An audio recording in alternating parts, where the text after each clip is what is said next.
Okay, I would like to call the PARAB Strategic Planning meeting to order, January 18th at 4 o'clock. I'd like to apologize about our in-person cancellation, but I know that it was probably the right thing to do. So let's look at that in July, because technically we don't really have to have a meeting in July. So we can talk about that down the road.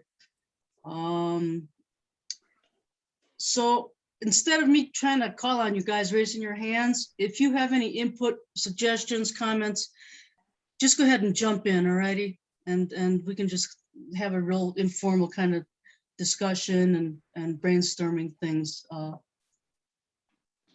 these subjects. So with that said, does everybody approve the agenda?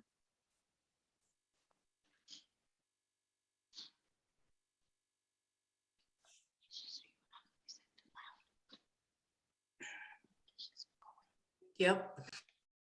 Okay. All right. Do I get a second? Was that Rebecca? Was that you? All right. Rebecca made the motion to approve the agenda. And, Jan seconds.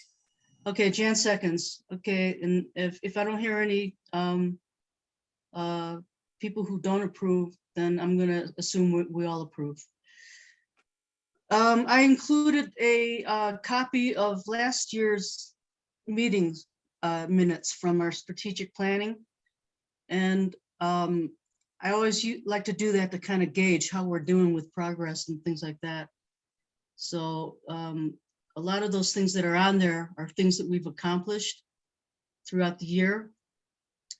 And I've also included our 2021 PARAB accomplishments, which is the completion of the west end of Soda Springs Park, the Wheeler Park revitalized, installation of Mama Bear sculpture art in the park, transition of, what's that? Transition of Parks and Recreation Director. That's Alicia. That would be you, Skylar. Okay, so we have a new Park and Rec director. Identify ongoing PARAB projects. Item number 5. I sort of was kind of taken off of things that we kind of had dangling from 2021. Trying to kind of prioritize kind of importance. And if you guys feel differently about it, please go ahead and add your comments and we can discuss. So the first one I have on there is Higginbotham Flats, and that would be design and development. And I'm kind of thinking that whole process might take 3 years. A lot of these I'm just guessing at, all right? I don't have anything to really go by. The second thing is the Soda Springs Park upgrade, revitalization, completion. And I've also earmarked that for 3 years because who knows how long it's going to take. Item 3 is resurface tennis courts and add the pickleball court. That can be done this year. And I know Skylar's on that. 4, meet ADA standards for the field's restroom addition. Do you folks know about that? Or should I have Skylar talk about that a little bit before I move on? Sure.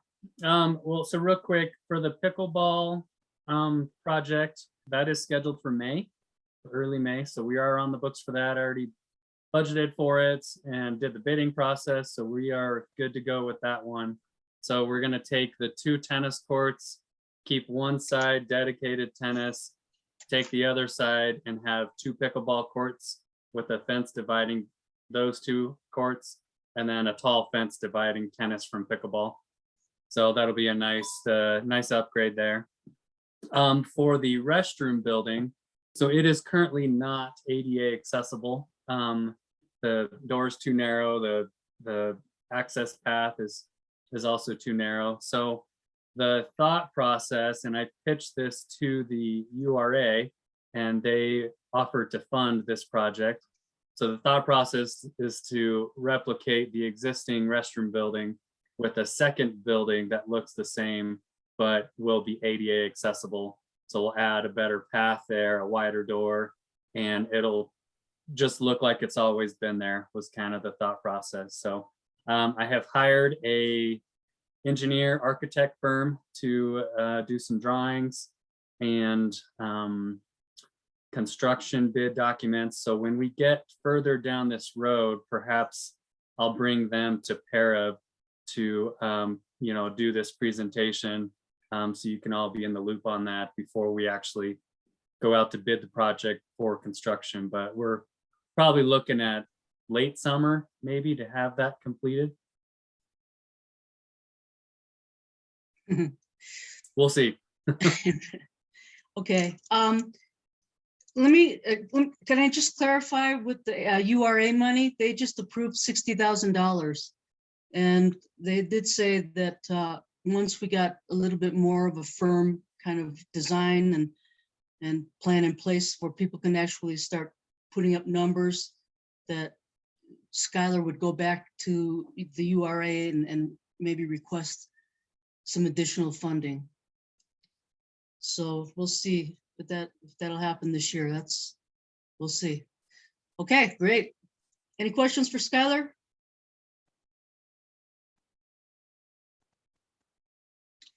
All right. Chris? If not, yeah, go ahead. Chris, go ahead. Just speak up. I was just curious if Seth is here. Seth Tyler. Seth is not here, no. Okay, just working on the attendance here. Thank you. So Danu, Yeah. at what point do we start talking more about Higginbotham and Soda Springs? Is that, what that looks like and have kind of a more firm timeline? Are we going to flush that out later in the agenda? Yeah. In item number 7, we have prioritized projects and goals. Oh, okay. Sorry, I'm jumping ahead. Okay. Okay. So I think we left off with item number 5, the Shriver Park Pool and Rec Center. Do you want to go ahead and talk about that, Skylar? Sure. So the first thing to make you aware is, again, the ADA. There's lots of ADA improvements that we need to do at that facility. So the first one, we're looking at the restrooms in the locker rooms on both the men's and the women's. So yeah, again, I'm working with an architect and engineer firm to draw those up, make sure they're not load-bearing walls, and just kind of renovate that building area.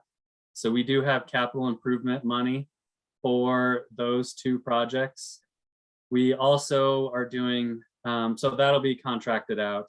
We're also doing a project internally to make the changing the locker stalls a little bigger. So we've combined, there previously were 3 on the women's side, so we combined 2 of them. So a wheelchair can fit, so it's 1 large one and 1 small one. So that project is underway, that staff is taking care of internally. And then the other ADA improvement we're making is the access to the outdoor adult spa. If you remember, there's like a little ramp that goes down, then you have to go over and go up another ramp. So we're trying to just make that all 1 level, so you don't have to go down and up. Just 1 flat access into the entrance to the outdoor adult spa. So that's just some concrete work and shouldn't be too difficult to complete. So that's the ADA portion. Danu, do you want me to talk about the feasibility study? Yes. Okay. So as you know, the pool is 50+ years old, is well past its lifespan. We keep pouring money into it to make repairs, and it's just falling apart. So I sent out the RFP for a feasibility study, and what that feasibility study will give us is more of a long-term vision for that facility. I'd like the consultants to take a look at, do a market analysis, kind of figure out what other facilities are in the area, take a look at some of the demographic information of this community, do a heavy dose of public engagement, and determine what the community wants to see, and then look at the configuration of the pool as it is currently. Maybe, do a huge multi-million-dollar remodel or do a couple of small things. But I guess I just kind of want a outsider consultant to take a look at this facility and figure out how we can, start improving it so it'll last another 50 years. But in its current state, it's just not quite there. And I need some sort of vision to work towards. The other thing that I included in the RFP is taking a look at alternative locations. So that just taking a look at if that is the best location for a rec center. We may look at moving it to the other side of the creek, closer to the parking lot and the pond. There is also some other properties the city is looking at acquiring that could have potential for a recreation center. So I'm just asking the question if there is a better location for this facility. Oh, I froze. Oh, Is that- can you hear is me? that- Yeah, you're back. I didn't know if that was me or you. Oh, sorry. Yeah, so I guess with the consultants and the feasibility study, I'm just asking a lot of questions and trying to figure out what the long-term plan is for that facility. And I'm relying very heavily on PARAB, on the pool patrons to guide this process. So one of the things that I'd really like to do is create a steering committee. Number one, to help select the consultant and to help review the plans and proposals and the public engagement piece as we go along this process. So it would be great to have one or two or more members of PARAB serve on this steering committee. So please let me know if you are interested, because I could really use someone to bounce ideas off of. I think Skylar, you sent out a RFP of your feasibility study to everybody. So if you guys are interested or have time to kind of go over it, it'd be great if you could give Skylar some feedback or some ideas, suggestions, opinions. Did you ask Roy about any of this, Skylar? Did you get any of his input or feedback? Because he's been the pool guy forever. Yeah, Roy helped me write the RFP. Roy is lockstep with me on this. Yeah. Okay. So just FYI, the RFP, I'm planning to post it on Friday, and it'll be open for about a month to receive proposals. And then we'll take a couple of weeks to review those proposals and ultimately select a consultant to conduct this. So Chris, did I see you volunteer for this? All right. If there are any other takers, please let me know. Would love to have you guys on this steering committee. I'll do it, Skylar. Colin and Chris, I like it. And I think Higginbotham Flats would be an awesome place for a new rec center with a massive glass wall that overlooks all of Manitou. How cool would that be? That's a great idea. Love it. Everything's on the table, Colin.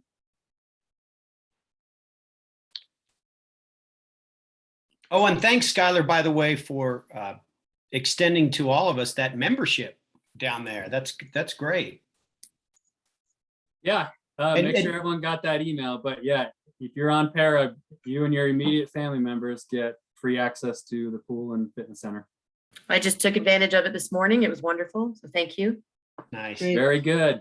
You guys can be my eyes and ears at the pool. Let me know how customer service is and some of the issues that you might see or what, the good things that happen there. So thank you.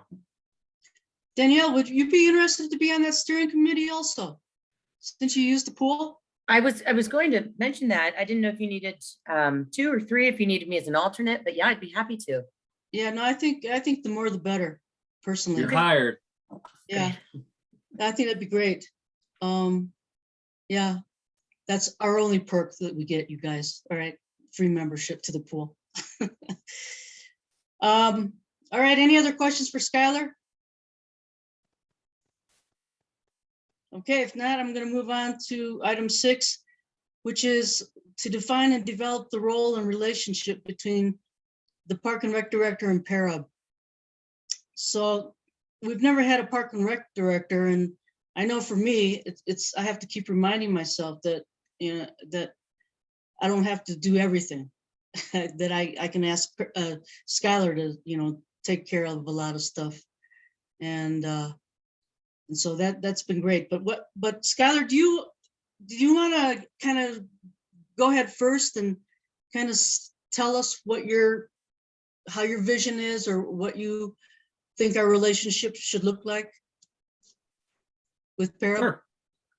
Yeah, absolutely. And I guess just to start out with, you guys should all be aware, my role has grown quite a bit since I started. So I am now the Parks, Recreation, Open Space, Trails, Special Events, Sustainability, and Climate Action Director.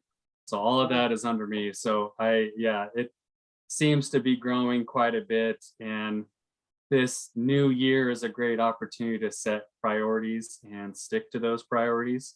So that's really where I look to PARAB to help establish those priorities and really kind of that multi-year plan. So we're a little more visionary and know what we're working towards. So this retreat is great to kind of establish some of that. And then with PARAB, I'm really trying to add a recreation element to our Parks and Recreation department.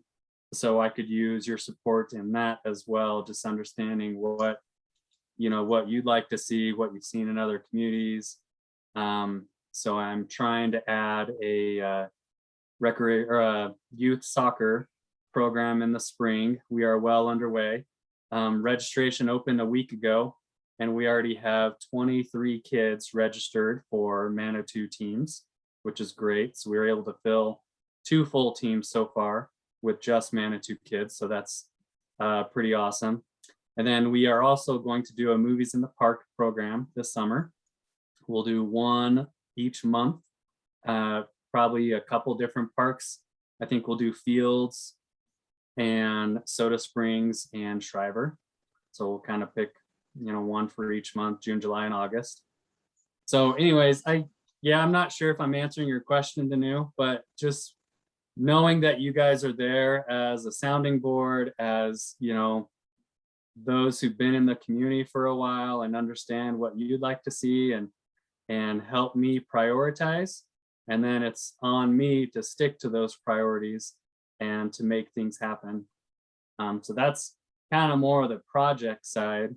And then the operations side, just Jan is really good at putting in requests in SeeClickFix, and I send my staff out to go take care of it right away, so that's an easy way for us to take care of some of the ongoing maintenance that may come up in our parks. Does that help? I don't see all of Manitou, so the rest of you need to dip your toe into ClickFix. I told Leslie to contact you, Skylar, to fix our little free libraries. So I'm happy to see you guys got on the little free library at Mansions.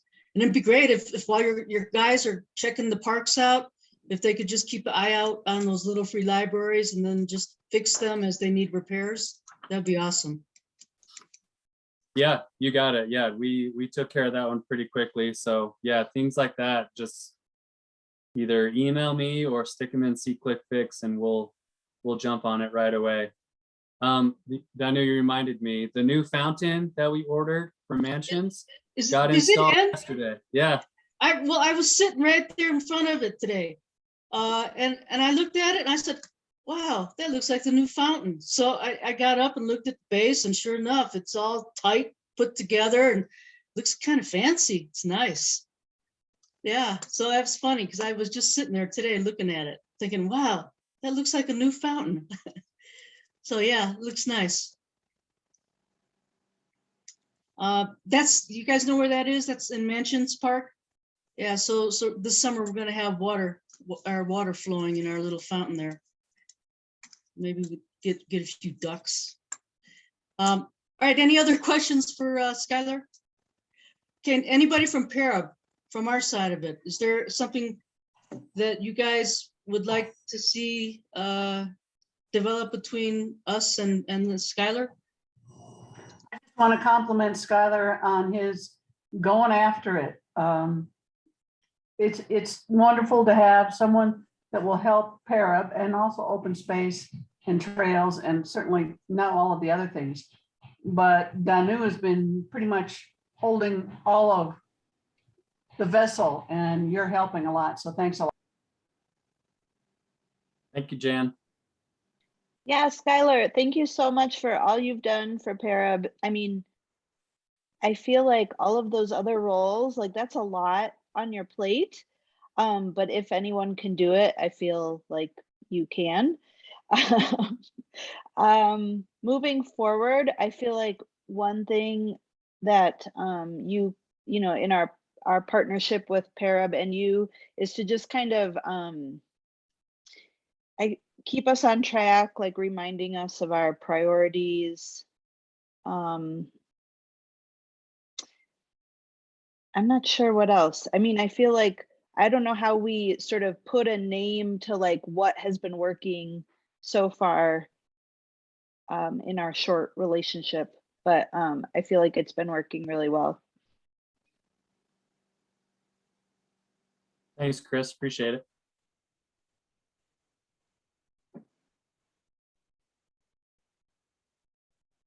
Anybody else? Well, I feel the same, and I appreciate that you can do all the RFPs and all that stuff, and Skylar already knows how opinionated I am, so he gives me a lot of space to say what I think. So thank you, Skylar. No, you? Yeah, just a little bit. Hey, I enjoy our monthly coffee dates, Danu. Yeah, those are great, actually. And I also think that PARAB would like to know everything that's going on with all the parks. Am I right with that, PARAB? That just, you know, if you mention stuff that you're doing, like you just did, like everything that you're doing, I think the more information that we have of what you're doing, the more informed we can be as a park sport of what's going on. Some of that comes over Denise Howell's weekly update, but you know, when we have our PARAB meetings, just kind of a focus on parks would be nice. Yep. Okay, great. Thank you, Skylar. Anything else, PARAB? Okay, then let's move on to item 7, prioritize projects and goals.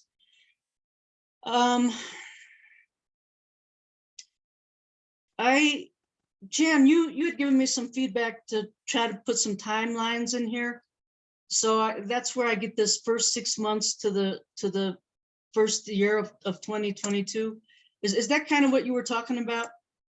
To kind of prioritize how to move forward? Yeah, I think that's good to at least have a goal. We'll see what can be accomplished, but I think we have to start there because otherwise it's not going to happen. Yep. All right. So I'm thinking, because we've been talking about Higginbotham Flats for a while now, and I'd really love to start moving forward with that this year.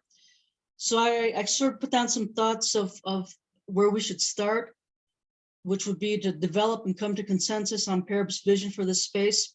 Since we have new people, it'd be great if we could do another field trip and just kind of talk about what the old PARAB had come up with and what Save the Flats wanted. I have minutes from that joint meeting from last year that I'm happy to make available.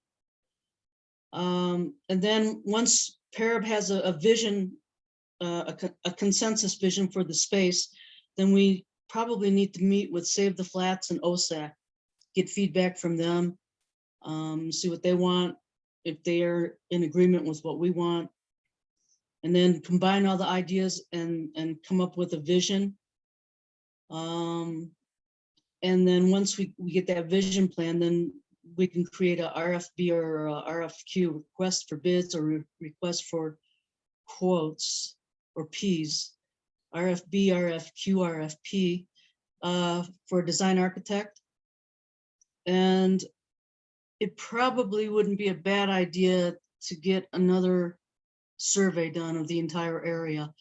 Now, I do have one that the city did for the most recent lot that they rezoned parks, which is where all the construction stuff is stored right now. So I do have an update survey of that area. But it'd be nice if we could do it all and get the lower half in there too. And we have, it's been done before, I just never got a copy of it, so I don't know if we can go back in the records and try to find a survey, or if we have to redo it again, but that's probably important to do. Danu, Yes, I don't know what February weather would be like, but I'm wondering if before our February, and we'll maybe have it as still as a Zoom, maybe there could be some of us that would do a field trip there to kind of kick it off and to review what has been done with the joint meeting of Save the Flats and OSAC along with us. Just because it's been so long, we need to refresh our memory. And if it's not snowing, I mean, likely it's going to be really dry and probably fine. So at 4 o'clock or something, we could do a hike up there and talk about it and then do our meeting. I don't know what you're thinking.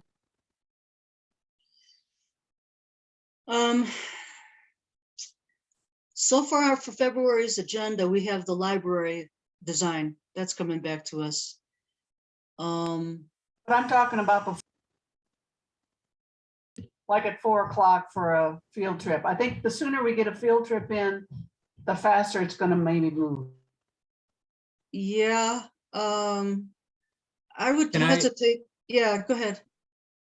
Yeah, I don't want to get into the weeds too much on Higginbotham quite yet, because I think we also need to weigh Higginbotham against the timing of Soda Springs, also the timing of the feasibility study.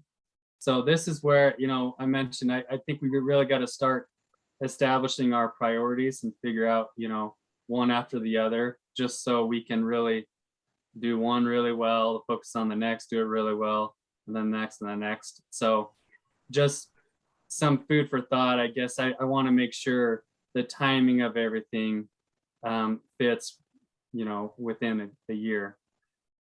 And I'm fine with that. It's just that I think once again, Higginbotham gets put to 3rd or 4th on the list, which is fine, but it would be nice to know that. That's all I'm saying. So for me, I would say Higginbotham is the most important. I mean, look what's on the table for this voting round. I think Higginbotham, like Jan said, gets pushed, this project has been on the back burner for, I mean, you know how long, years and years, right? And I think that's my goal, would be to focus on Higginbotham, but I'm not the only one. Great, thank you. Thank you. More input, opinions, thoughts? It does seem like every time I turn around, another organization or somebody else is trying to move to use that space. So I worry about losing opportunities. And I also think that we need to shift our focus from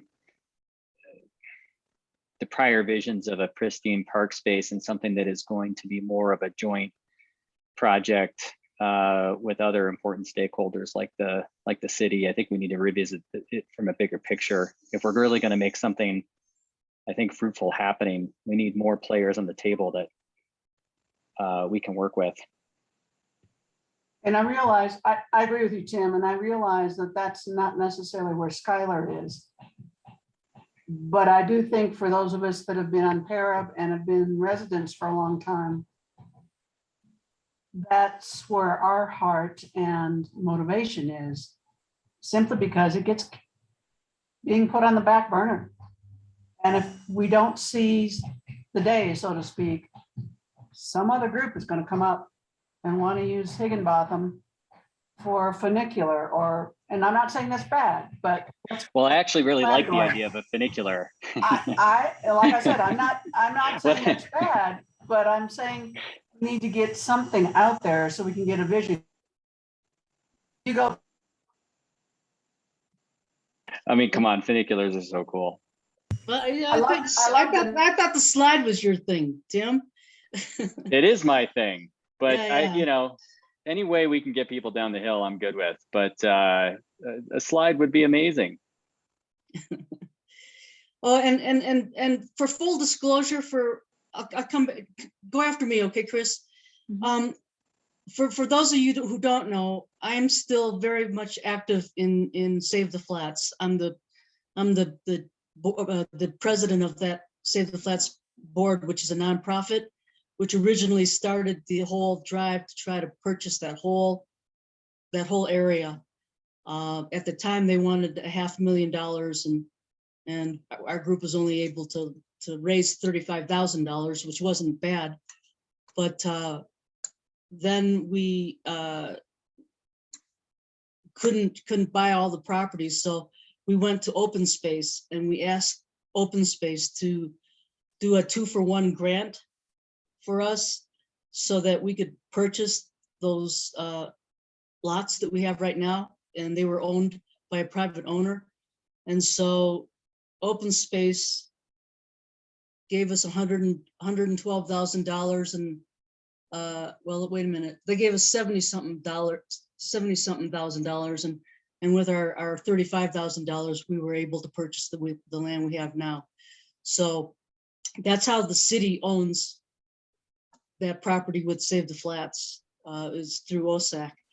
And so all the surrounding hillside of that property that the city owns is all open space. So I think that would be good to bring open space on board too, to talk about any ideas and visions that they might have, as well as what Save the Flats wants to do.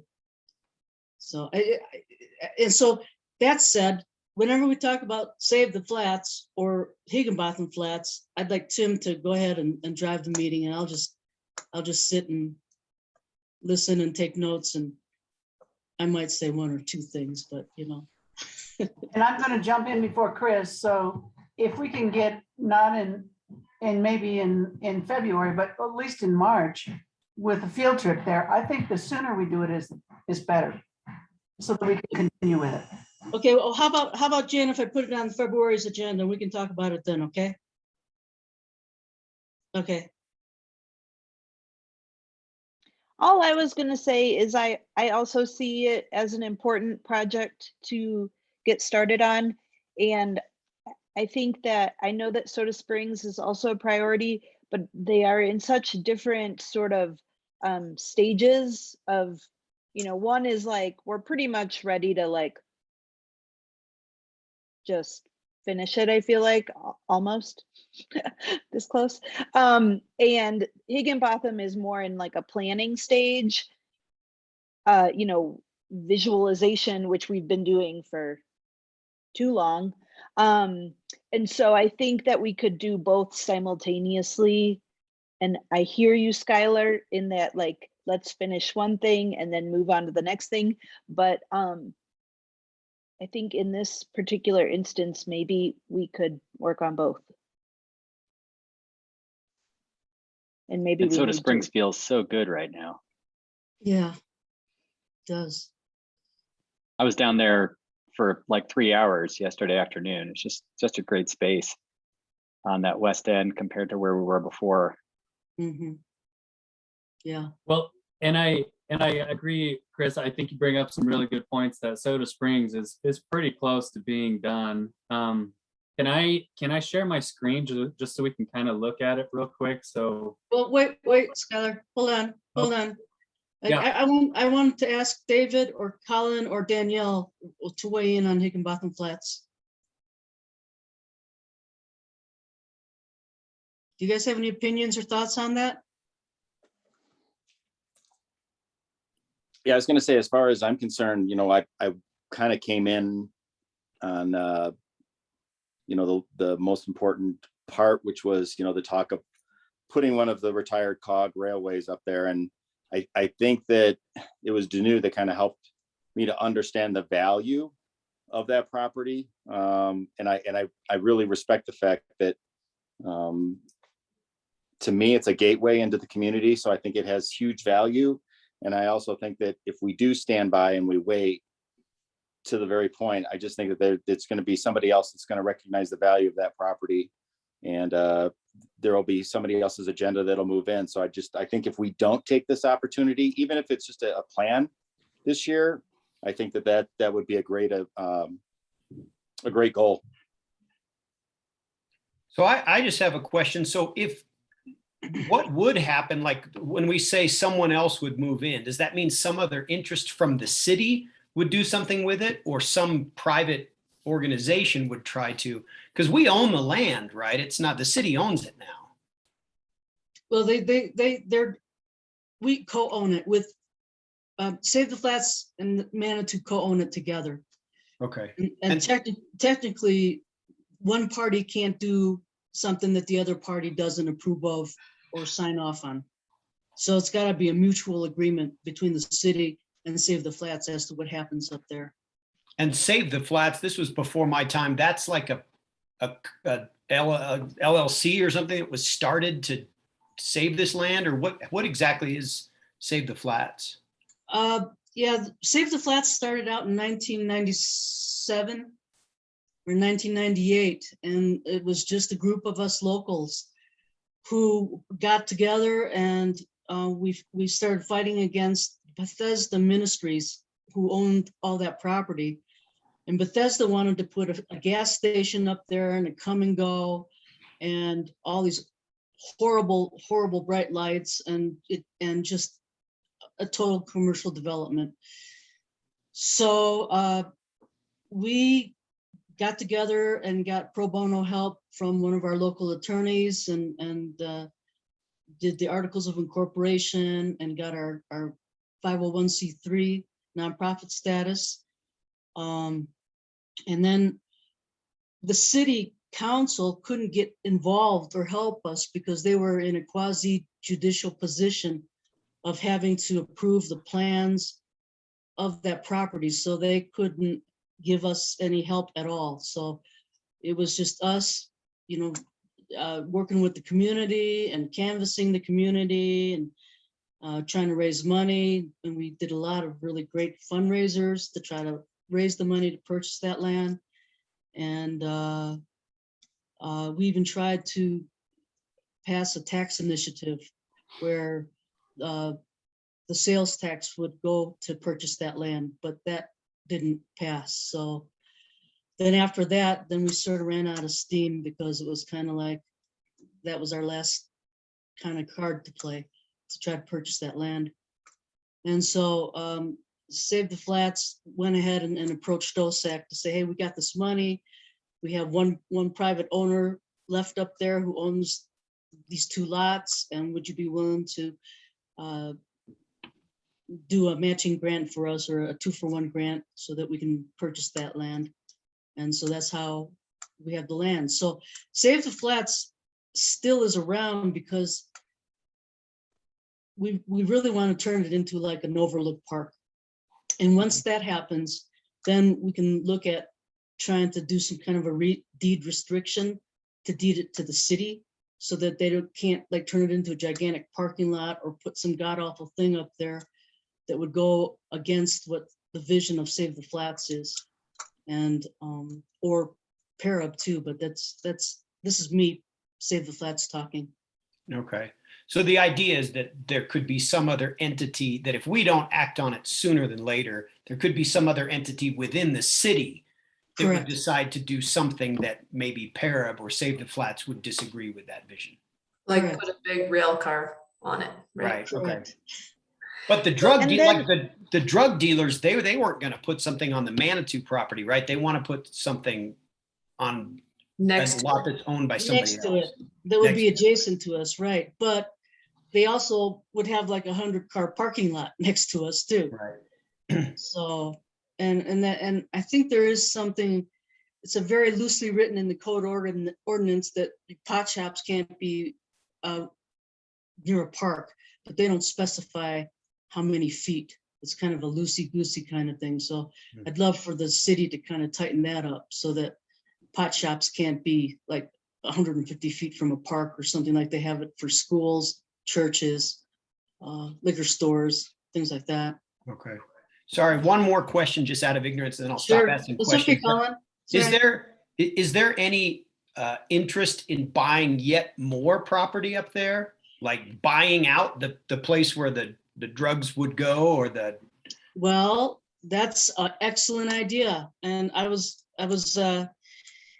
gonna mention that or start talking to maybe some people on city council, because on the survey that I got of the property where all the construction stuff is, they mapped out a huge area for a helipad, and it takes up darn near the whole front lot.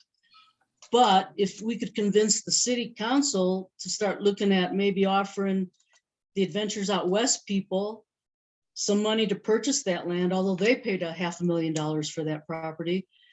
If the pot shop doesn't happen up there, then I'm sure that they might want to try to keep selling it to somebody. And it'd be great if the city would look at, a good use for it, right? which could be part of our park space up there. Could act as the emergency egress up there. It could have its own helipad up there, or we could actually expand out into that property with our park instead of relying on that front lot that's got all the construction stuff on it. Mm-hmm. Well, I'm definitely in favor of moving on this, because that's kind of the gateway to Manitou from It is. down the Yeah. pass up there. I guess I just want to make sure, like, I know Skylar, you kind of, I want to make sure you think it's feasible, because I know you think it's almost like we're biting off more than we can chew by starting that. Can I just, what would be like, because again, I'm very much with Skylar and this, like, we keep talking about these projects. Well, let's just actually do something. So what do we need to do in order to get this going? And then if it's money, maybe we can figure out how to support the last phase of Soda Springs / this, like, let's get logistical and hash this out, right? Okay. Okay, hold that thought, Rebecca. Do you have any more questions, Colin? Comments? No, I'd like to hear from Skylar. He's like the wise Buddha of PARAB. Okay, but first let me go to Danielle. Danielle, do you have anything you'd like to contribute? Colin covered the two questions that I had, but I'll second that too. I feel like we've had a lot of conversation about it since I've been on the board, and not any real action. So to Jan's point, I'd like to get up there sooner than later, because it's just more education for some of the newer members. Okay. I do have a question about Soda Springs completion when that comes back up, when that's relevant. So if you could just circle back. Okay, I will. Yeah, that's next. Thank Okay. you. Okay, so I'll tell you what, let's, I guess, like, I don't want to get in the weeds too much, like Skylar was saying, but I guess this is good for me to kind of gauge the pulse of where you guys are all at. So it sounds like getting them going on Higginbotham is pretty much consensus of where we'd like to kind of start moving forward, right?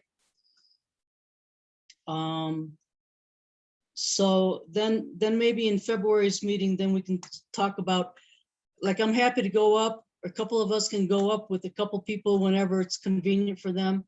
We can do many different trips, and I can try to have as much information of what's gone on prior, and kind of talk about what other things that we've thought about as well, or we can talk about this better in detail in February.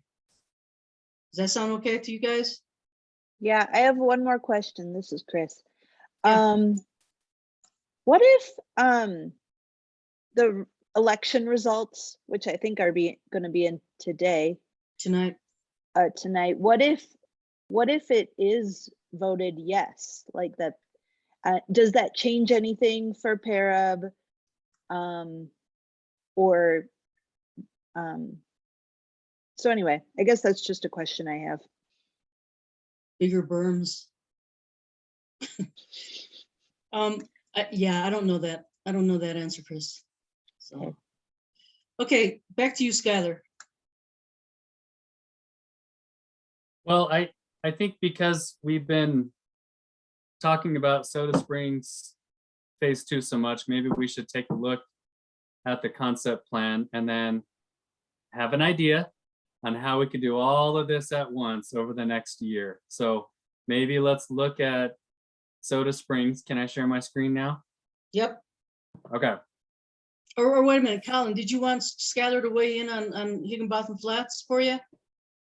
Or Well, he or- can do that as part of his speech now. That's fine.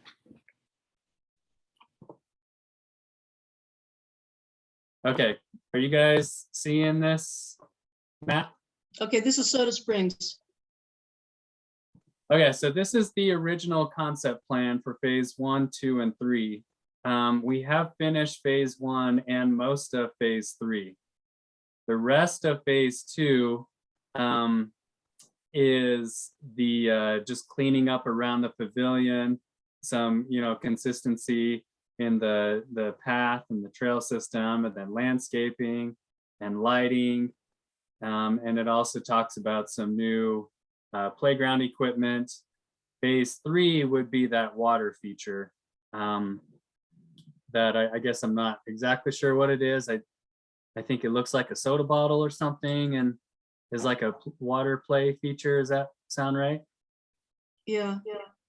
Okay. That was part of the original.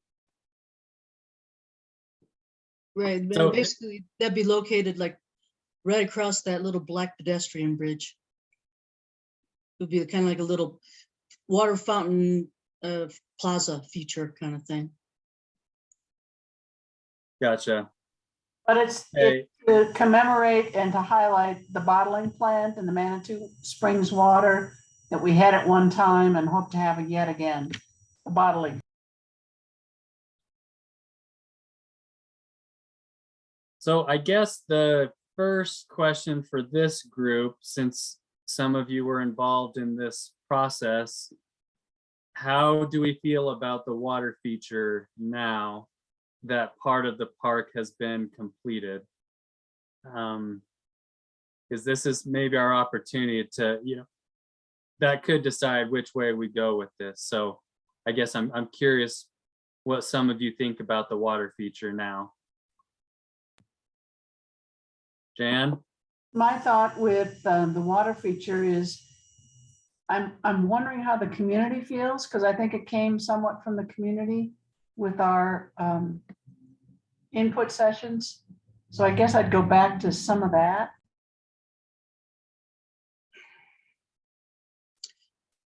Okay, anyone else? Do you have that cost sheet that I sent you to, Skylar? I do, yeah. Okay, so she spec'd in there how much that fountain was gonna cost. I think it was 800,000. Oh my God. Yeah, well, it's all new plumbing and it'd have to be potable water. I'd say no. Do away with the water feature. Yeah. And it'd be a huge maintenance task for the parks crew to drain it every year, to sanitize it, to do any kind of repairs. And we'd have to worry about vandalism. I would say So- get rid of it too. I mean, there's a creek going through the park, first of all. Second of all, where it's supposed to go, there's a tree right there. And so I just think it's kind of a congestion, like there's no room for it right there. And cost is way too much. Yeah, sorry, 350, but I'd have to add up all the other individual items related to the water feature, but the water feature alone was 350, but it probably adds up to quite a bit more with the end. I agree with that. I agree with getting rid of it, so to speak. But I think we have a commitment to the idea of how it was created for this, that we would need to come up with a way in which to explain it. Well, so I guess one thought I had was coming back to our map here,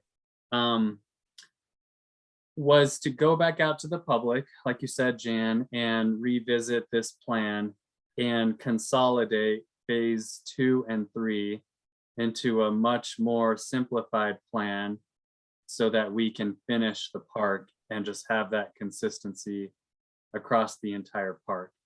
I think we could go back to Ford, Copeland, and Mocht and have them draw up a simplified version of the plan, do the construction documents, and then probably by the end of the summer, fall-ish, we will be ready to go out to bid for construction next spring, probably spring of 2023.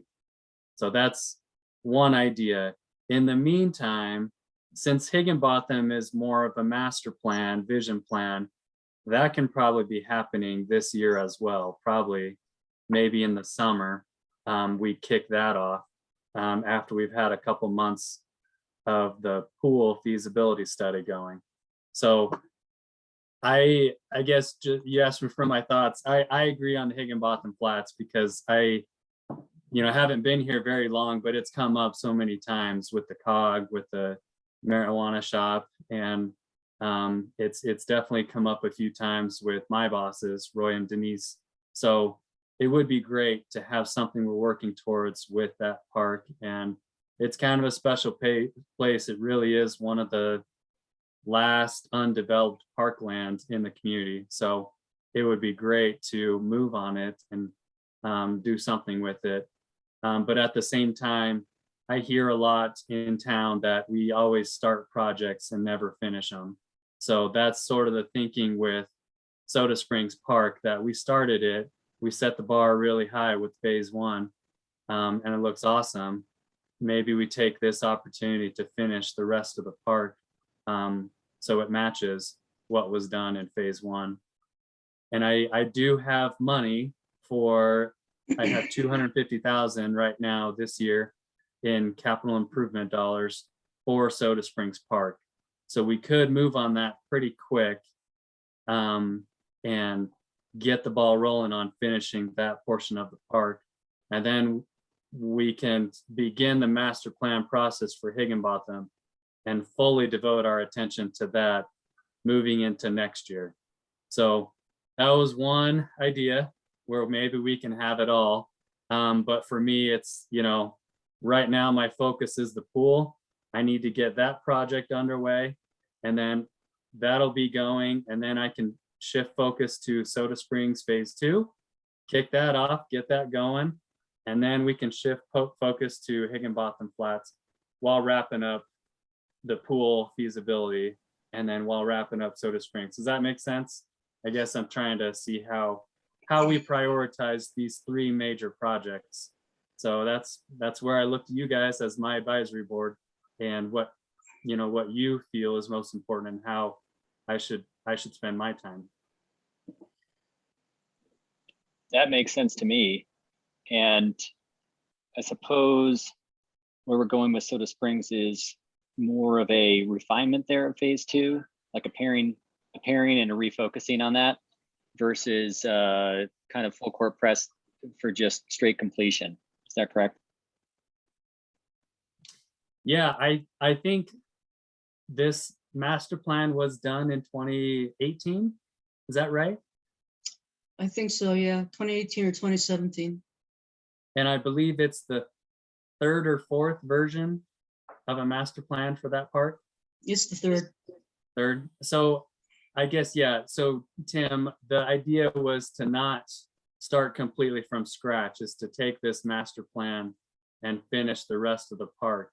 And maybe we pull out the water feature and pull out a few other items that are no longer relevant based on what we were able to accomplish in phase 1.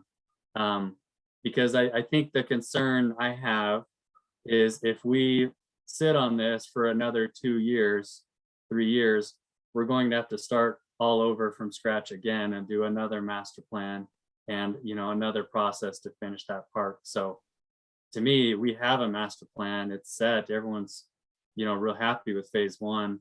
I think that's why we're getting some of this pressure, at least I am, from city council and other city staff to finish the rest of the park so that we can fully devote our attention to the next big project. Chris? I feel convinced. I guess my question is, and I know Danielle wanted to say something too about Soda Springs. But what I want to ask is community engagement really necessary in this refinement process? If Skylar, who's the Parks and Rec director, says 350,000 is too much to spend on a water feature, we're not doing that. I mean, I feel like he can say that.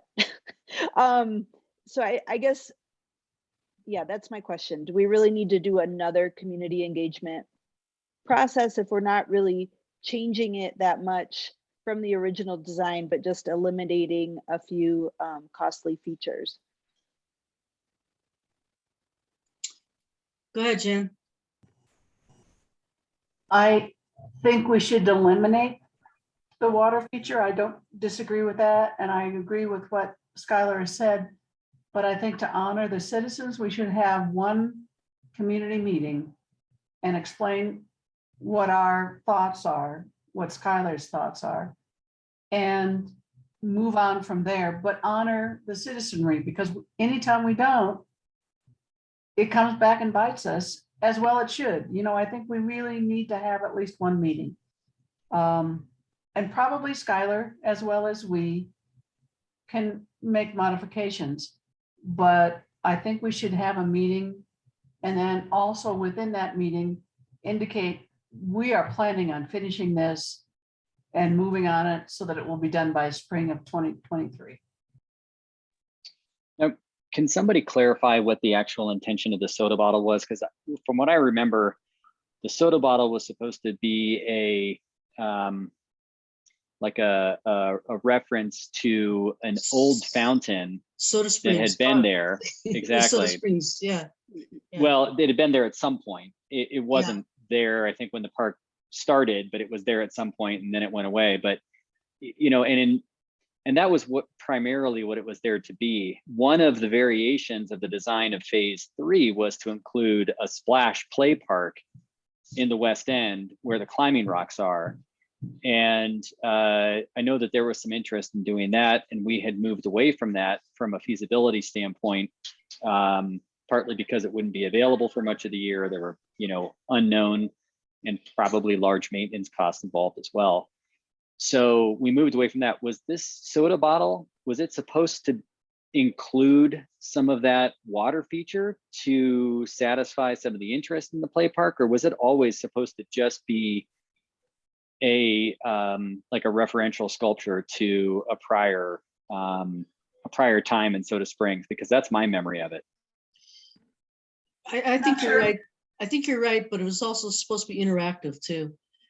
People wanted a water feature, but like we got the creek. I mean, that's a huge water feature right there. I mean, maybe if we could justify it to the public, if we could think of another park where there isn't so much water, that maybe we could look at maybe doing a water feature at a different park. That could be. I feel like a water feature. I'm okay with getting rid of water features anywhere. Yeah. And yeah. reinvesting that money in the things that we need, and also enhancing our natural water feature. There's been great work done already in the creek, but there could still be more work done to beautify that space, provide additional access to that space that we haven't done so far, that would probably be far less expensive than installing a static feature that we may or may not be able to afford maintenance on in the future. Right. So real quick here, then can I get a consensus vote whether or not to keep the water feature or to eliminate the water feature? Who's in favor of getting rid of the water feature? Okay, that kind of looks like all of us. Did I get all of us? Yeah. Okay. I think, Danu, the water bottle, wasn't that one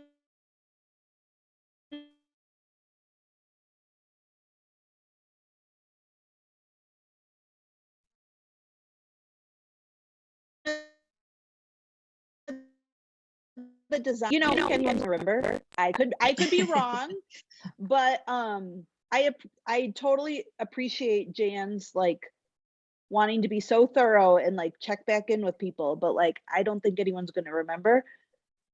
Come on, you're a parent. How Nancy- many times has that phrase ever come back to bite you? Yeah. I don't Nancy think they're going to Fortune- remember. Nancy Fortune remembers because she wants it. Can we But use anyway- some of the, sorry, can we use some of the money if we eliminated the water feature for something else? Like if we need something in that space, but like, I think that that's a lot of money we could divert to other things. Yeah, well, it'd be nice if we got one of those water stations where you can fill up your water bottle, you know, and I think they got one down at City Hall, I think, where you can put your whole water bottle in there and get fresh water. I'd rather put the money into that and put maintenance into that, but it'd have to be over by the lavatories. But, Well, and that's one of the arguments. Oh, sorry. Skylar, did you freeze or am I frozen? Can you hear me? Yeah. Okay. Are you guys all there? All right. Good. Yeah. that- okay. That's one of the arguments to, you know, simplify this plan, because phase 3 alone is 1.4 million and phase 2 is almost 500,000. So you're looking at 1.7 million or so, and it would take a couple years to come up with the kind of money to finish that. So, you know, that is an argument to remove the water feature. So some other problems that we've had with that phase 2 is in back of the pavilion. That has always been used for cars to park for events. And that has always been a kind of a sore spot for some folks, because a lot of people have just wanted it to be parks, but then we tried to find a balance with the Chamber of Commerce, with their events. And so in this design, I think they allocated like maybe 8 spots that could have cars parked in back of the pavilion. But then there was another phase of when we did the Williams Canyon flood work. Their people came in and supposedly they were going to do like these big boulders that would slow down the water coming down Cannon Avenue in the event of another big flood. And these boulders would help slow down the water and not have it just take out the whole east end of that park, because in those other floods, that whole east end of the park was just decimated, just gone. And so their idea was to try to put these boulders to slow down the water and catch some of that debris so it didn't all go into the creek. But by the time they got to that phase, I think they were running out of money, so they just put like these little rocks there that kind of were supposed to look like maybe a bigger version, but in reality, it just looked like, you know, these nice little rocks that were like put in rows. And then somebody with a little bulldozer took the bulldozer and moved a whole pile of those rocks and just kind of left them in a rubble so that there could be more room for parking. So if there would be some way that we could look at that east end and have Robin from Hort Copeland and Mock maybe come up with some kind of an idea to help beautify that end of the park, either with landscaping or maybe doing some more rock structures or something like that. That'd be one thing that I'd like to have her look at. There's also a sidewalk that goes to nowhere, and that could be continued on as an ADA sidewalk that would lead back up to where the driveway is, where those bollards are. There's a picnic table there, and then there's this little sidewalk, and then it just kind of ends. Be nice to continue that so that there'd be ADA access to the picnic tables from the sidewalk. So like little things like that we can look at. And then Skylar could contact Robin Bartling, who designed the first part of the Soda Springs, and we could meet with her and have her redraw up another concept plan of that area. Because I think another big piece of that was they were talking about jackhammering up some of the pavilion concrete where it was cracked. And then back then we were going to do flagstone through the park. But now we switched it to crusher fines because there was too much maintenance for the park staff. So I would like look to eliminate that too. Just leave the pavilion the way it is, the cement on the floor.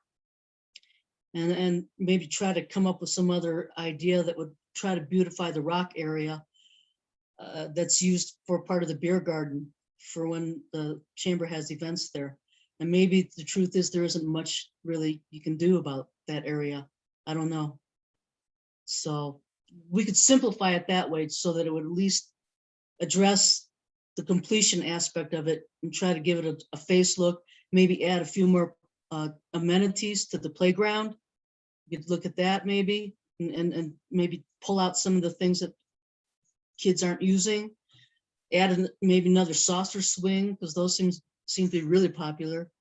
So we could look at things like that and just kind of not start all over again, but just kind of restructure and just kind of modify and have maybe Robin do some more concept architectural drawings, and then we could have a meeting with the public and run it by them.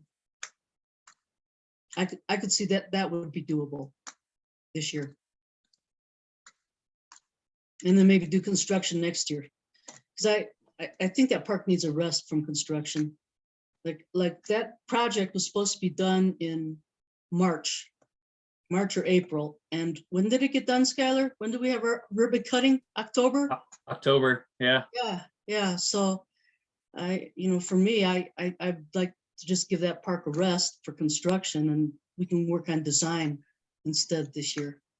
And that whole end of town needs a rest from construction. Yeah, tell me. Yeah, I moved because I was sick of it. Come on, Rebecca, you weren't even close. I know. I moved because I was sick of it too. All right. So what, does that sound like a plan to you guys? And that's something that we could move in the first 6 months, as well as starting to develop and flush out some of the ideas for Higginbotham Flats too. I mean, I can see that we could do both of those at the same time. And then Skylar, in the steering committee group, you guys kind of keep us abreast of the feasibility study. Because I think you guys are going to need to have some big public meetings. I think you really need to open it up to the public and find out what they want. And that's my own personal feeling is I kind of think you're rushing that RFP. I would rather that you get a lot more input from what the community wants to see so that you can plug that into the feasibility study or make sure that you're addressing what the feedback is from the patrons who use that facility. Yeah, Well, that's I have started this process since last summer with the pool patrons there, just talking to everyone I see. We had an open house in August. So yeah, we've been starting the public input piece on the pool since last summer. And yeah, but the general public, I think you got to open it up to the general public. well, and that's why I want the consultants to facilitate that process. So they're hearing what I'm hearing. But I guess shifting back to Soda Springs. So when I reach out to the consultants, the design firm, how many public meetings do we want for Soda Springs Phase 2? How many meetings do they need to have with PARAB? I kind of want to start building that in so I can, figure out what their contract looks like. Look, I would say I would say 3 meetings with PARAB.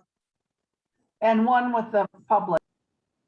So maybe 4 meetings, and it could be that we could possibly get by with 2 meetings with PARAB, but I think we would have to have the initial kickoff to tell them the components and the focus areas of what we'd like Robin to focus in on, and then I guess we would have to meet with her again to get her initial couple drawings or a drawing, and then we would give our input, and then at that time, if it changed a whole lot, then maybe she could draw it back up again, and then we go to the public and ask them for their input, or just take her first initial drawing after she meets with us and have her take it to the public with, and then we could combine our feedback with the public's, and then she could go back and redraw another drawing and then come back to PARAB. And maybe we could just do a newspaper thing instead of going back out to the public. Okay.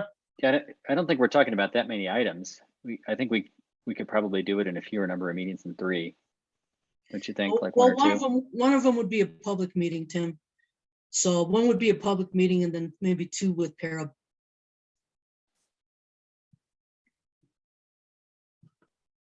Okay. Can we, so we would need to actually discuss these details in a regular PARAB meeting? What you're saying, we can't knock out any of that now? Well, yeah, I mean, I pretty much said what I I think. mean, we we kind of have a need general was- direction at the Yeah, moment. definitely, definitely. Do you want me to? Which in February, like we got that big library presentation, so that's going to take up, and that might take up a big chunk of time. And then Skylar, you wanted to talk about Iggy's location, which that won't take very much time. And then, then you wanted to talk about the Wheeler Park sign and if we want to put that up in the park or not. That won't take up much time. And then the 4th one is either we talk about the flats and moving forward, or else we talk about Soda Springs and moving forward. Or both. Well, or I say both, I we- guess. I say we hash out as much as we can right now, because again, this happens. We hem and haw over details of all these things and we don't progress. And so Mhm. I don't want to rush it. That's what I was saying, but Sure. like, Sure. let's narrow it down. Okay, so all the things that I mentioned just now. Okay, so let's talk about what we're going to omit. We're going to omit the water feature. We can omit messing with the pavilion concrete slab. What about a walkway? Now, I have, yeah, go ahead. Really quick, do you have the phase 2 and 3, what's all included? Because you're kind of referencing these and I remember talking about it, but Yeah, especially for the new folks, yeah. something up maybe, or Yeah, you know what? Why don't I get with Skylar? And I think there's a plan that kind of got little numbers drawn in the circles and talks about specific things. Let me see if I can get with Skylar and he can send that out to you guys so that the new people can be on board. Because it's been a while, so I can't remember everything either. But there wasn't really a whole lot left for phase 2. And I think the only thing with phase 2 with where all the rocks are was putting a continuation of a path and moving that one light pole that's in a weird spot right on the corner of the pavilion and right next to the play park area. You kind of like run into it if you're trying to squeeze between the pavilion and the play area.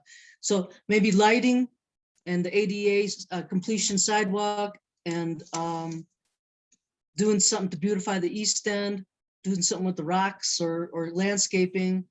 And then, did I say lighting already? Yeah, so there's only about 3 or 4 things really that I can think of. Is because if we get rid of the pavilion slab, and if we get rid of running a continuous path through the rocky area that's in front of the pavilion, and then get rid of the water feature, that's pretty much what's left. But I'll go ahead and try to get that concept master plan to Skylar so he can send it out to everybody. Hey, Say Skylar, what was your construction timeline for this year? For Soda Springs. Correct. So this year was probably going to be more about the concept plan and bid documents for Soda Springs. I think we would probably be looking at construction in 2023 for Soda Springs Phase 2. And that's even with the modifications as proposed? I think so. I mean, these things just take a while, and you know, I think I'd be hesitant to commit to construction this year. If it happens, great, but if I'm hearing you guys right, it might be a good idea to let the park rest for a year anyways, and sort of spend the next, you know, several months modifying and reworking the master plan so that we'll be ready to go in 2023 for construction. Did I hear you guys right? Yes. Is that right, you guys? Yep. See, and David Crawford, the other thing, Skylar's already got that project for the URA, the field's restrooms. I mean, Skylar, you're talking about starting that this year, right? And then you want to start working on the Shriver pool too. I mean, those are two enormously huge projects that you're talking about doing construction. So, not to mention just overseeing the tennis courts, but that should be pretty straightforward. That one, that's probably the easiest thing you got on your. And sustainability and. Yeah. Real quick, But what would it take to do a master plan for the Higginbotham and start planning that just to get it on the schedule too? Again, trying to move forward. Yeah, that's a lot of meetings, Rebecca, because there's a lot of, you know, what you call that? Interested parties? Yeah, stakeholders. So that one is gonna go a little bit slower because trying to weigh out everybody's input and then coming to a consensus. That's probably gonna be the hardest thing. But starting and getting those ducks in a row is important. Yes, it is. So, the So first thing. Go ahead. can I throw something out here? I've been taking notes and trying to map out the next couple of years based on the conversation here. So open to feedback, but here's what I'm hearing. We're going to launch the pool feasibility study. That's probably going to take 6 months or so. That'll be the first one to go. We'll wrap that one up probably by summer, end of summer. We're going to begin Soda Springs Phase 2 master plan, concept plan in 2022 for a 2023 construction. In the fall of this year, 2022, we begin the master plan for Higginbotham Flats. There's a lot of work that we can do in the meantime, but maybe that's when we release the RFP to get a consultant to conduct the master plan. And that also will probably take 6 months or so. So moving into next year, 2023, construction on Soda Springs Phase 2, and then we will continue with Higginbotham Flats master plan. And perhaps we try and do a Phase 1 of Higginbotham Flats in 2023 or 2024. And then in 2025, we do the pool remodel, whatever that looks like. And then maybe in 2026, Higginbotham Flats Phase 2. So that's a lot there that I just threw out, but there are 3 main projects that we want to accomplish over the next 5 years. What are your thoughts? I'm gonna be Excited. old. I'm gonna be so old by then. I'd like to get Higginbotham moving quicker than that. My term is up. When is our term up? 2022, 23, 24, 25? I'd like to have something done on Higginbotham before I leave. I do think it is important to have it designated, at least what we're going to do, and breaking it up in the phases is a smart idea, Skylar. Sure, sure. Just so it's like, you know, we're marking the territory. No one can take this. We're using it for this. That would make me feel better. And maybe a Phase 1 started in the next 2 years or so. Danu, you can always be an alternate.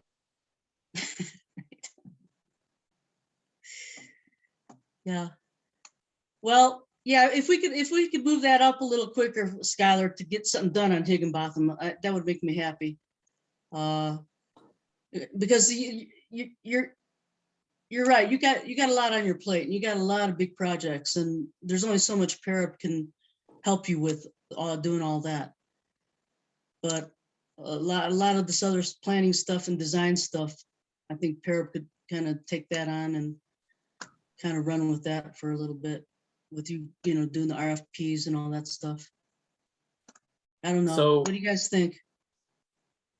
So just to clarify, I think I said Higginbotham Flats Phase 2 would be either late 2023 or 2024. That would be a Phase 1 of Higginbotham Flats. So that's I not have soon enough. 2026 for phase 2. Phase Yeah, 2. that's what you said. That's what you That's, said. oh, okay. Yeah, That's why I said that's I'm right. gonna be so old by then. I guess I'm kind of looking at the same, with Soda Springs Park. We build Phase 1, let it rest for a year, then do Phase 2. So I thought we'd do the same thing with Higginbotham, Higginbotham unless we doesn't can do need it to all at rest. once. Higginbotham doesn't need to rest. Yeah, Higginbotham needs to just go and go. And I Um, do think the Higginbotham will take longer, and again with the stakeholders, because we haven't talked about like Colorado transportation. We have to figure out that stoplight there is atrocious. Like it's gonna take a little bit more finessing. So I think the more we can start doing that one, the better, but Mm-hmm. Okay.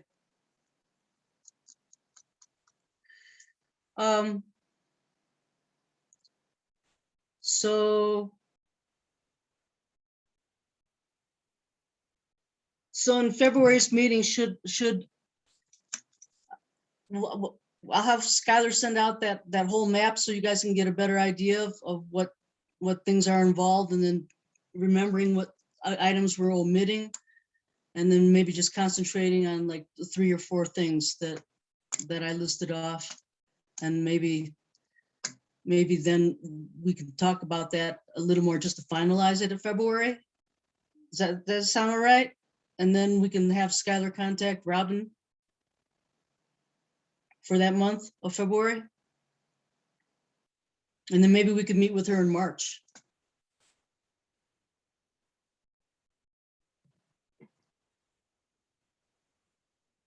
Sounds good.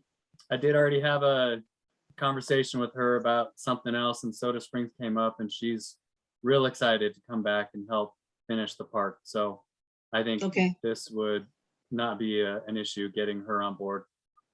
Okay, great. And then also,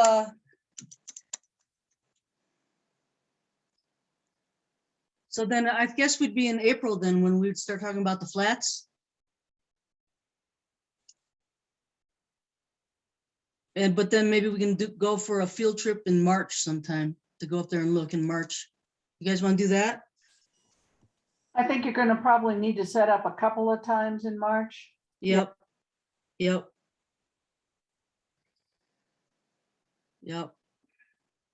So Skylar, maybe you could do like one of those doodle polls for me for March, for maybe a couple different times of doing field trips up on the flats. Maybe a weekend as well as during the week. Yeah, because I know a lot of people still work. What do you guys think about that?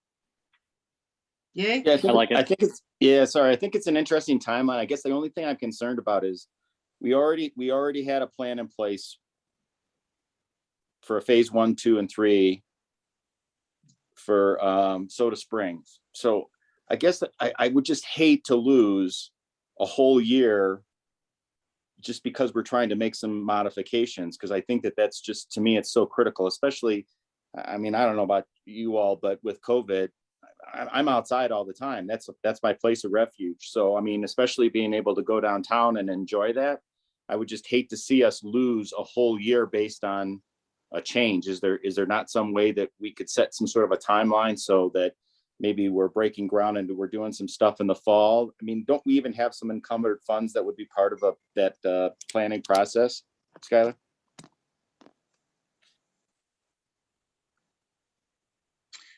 Well, David, I'll just jump in real quick here. I sort of feel like Soda Springs needs a rest from more construction this year. I'd love to just, get the design process going, get the public on board, and just let people use the park the way it is for this year. And at least we would have another design, and then we could like start that in the spring or something of 2023. It's just like been endless with construction, the gas lines, and then it's just been the pits living down here on the west end. So it wouldn't be the way the park is now, Soda Springs, I can walk through it and I don't have to worry about falling in a ditch or having some flag man yell at me because I'm crossing his little yellow tape lines. But Yeah, that's my feeling. Okay, that's my feeling. I don't know what everybody else feels like. I think the neighbors need a rest. Anyone who's going to the post office needs a rest.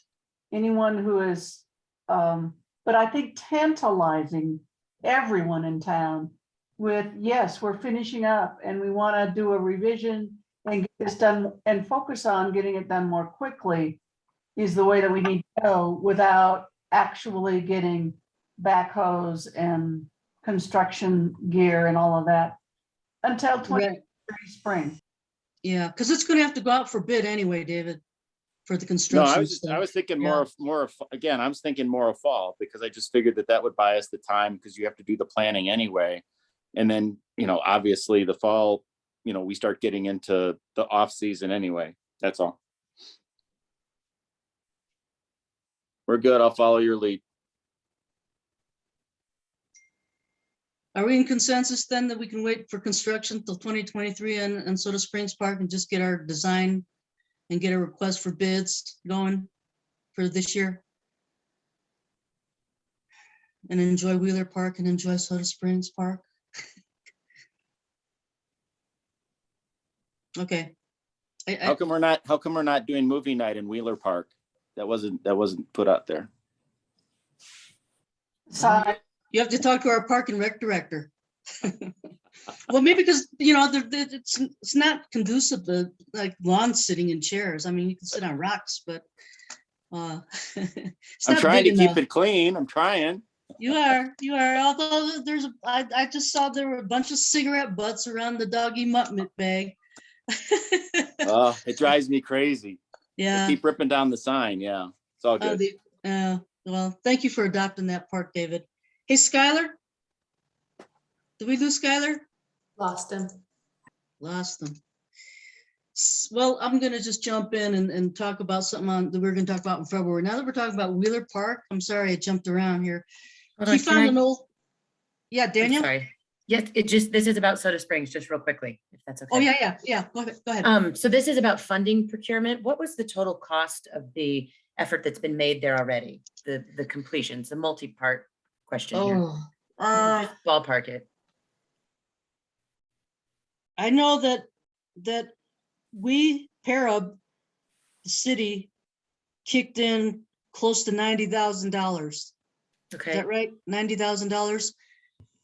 And I want to say that the total project was $350 some odd dollars, or maybe $375 or $385,000.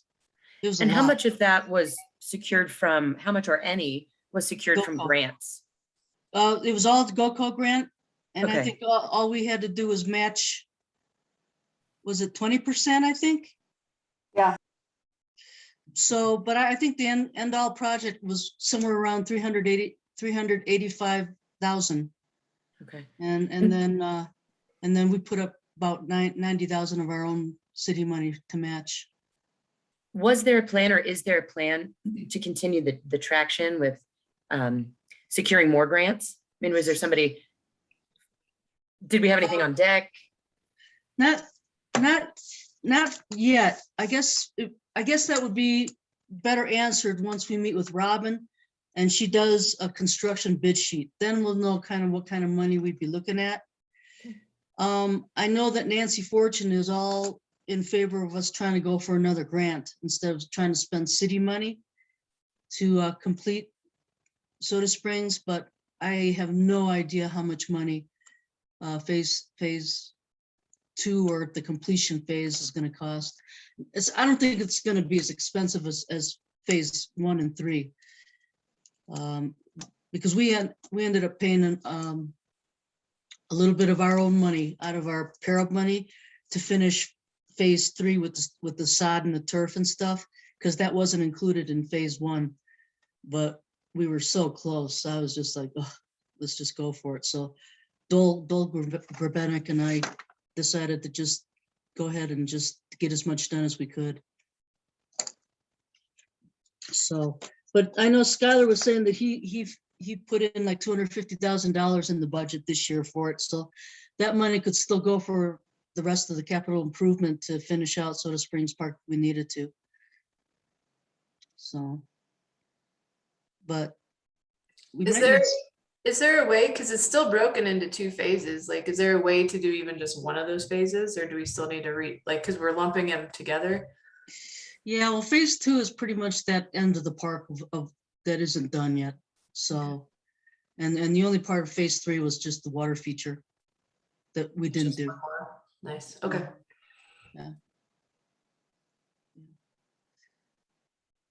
I forgot. Oh yeah. Okay. Any other questions about Soda Springs? I'm gonna have to listen to the recording because I'm gonna have to make notes to myself here. Or Chris, if you can get the minutes to me sooner, it'll help me kind of organize my thoughts for pulling together the agenda and stuff. So, okay. Anybody else have anything that they want to say, do, or any other thing that you think we need to finish up on Soda Springs Park? Right. So,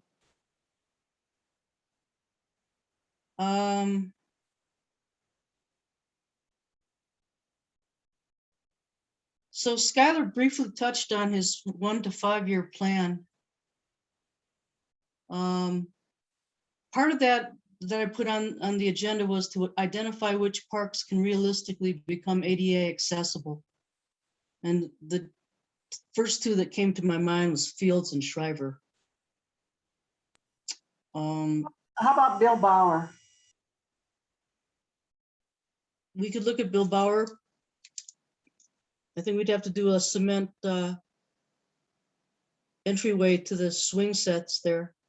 I think that'd be about the only thing. I mean, the rest of it is all that hillside. It's got like a little thing. So it would only be able to, like a lot of our parks can't fully be ADA accessible. We can only do bits and pieces of it. And then I don't want like these huge concrete sidewalks going through there either. So whatever. That's thing- why I thought Bill Bauer was really the only one of our parks that could work. Uh-huh. But I thought it was worth a look. Sure. Yeah, because we do have that handicap swing there.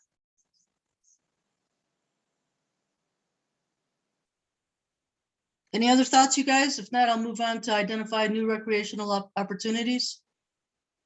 Just a quick question. Are we open to the rubber surfacing that makes it all ADA accessible?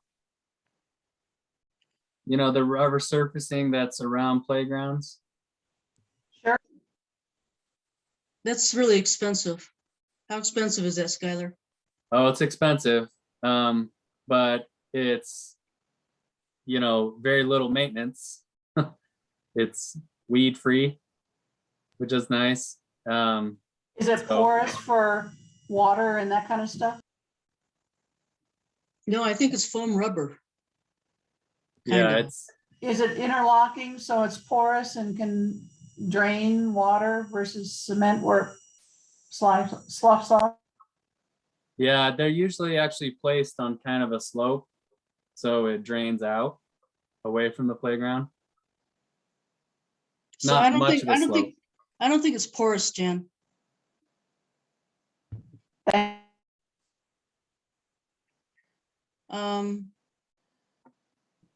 I guess we could talk about this. Do you guys want to talk about this now, or do you want to get some cost estimates, Skylar? Because in the past, we've always kind of like just doing the softball because it's just more organic and more natural looking. But I know it's a lot more labor intensive for your guys to, keep bringing it in and filling everything, but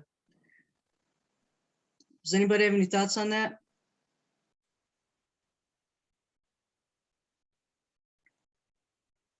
I I mean, don't like the softball, to be honest, but Okay. it's that's fine. a mess if you're like, if it gets wet, it just is like, after you've played in that, it's a mess, but.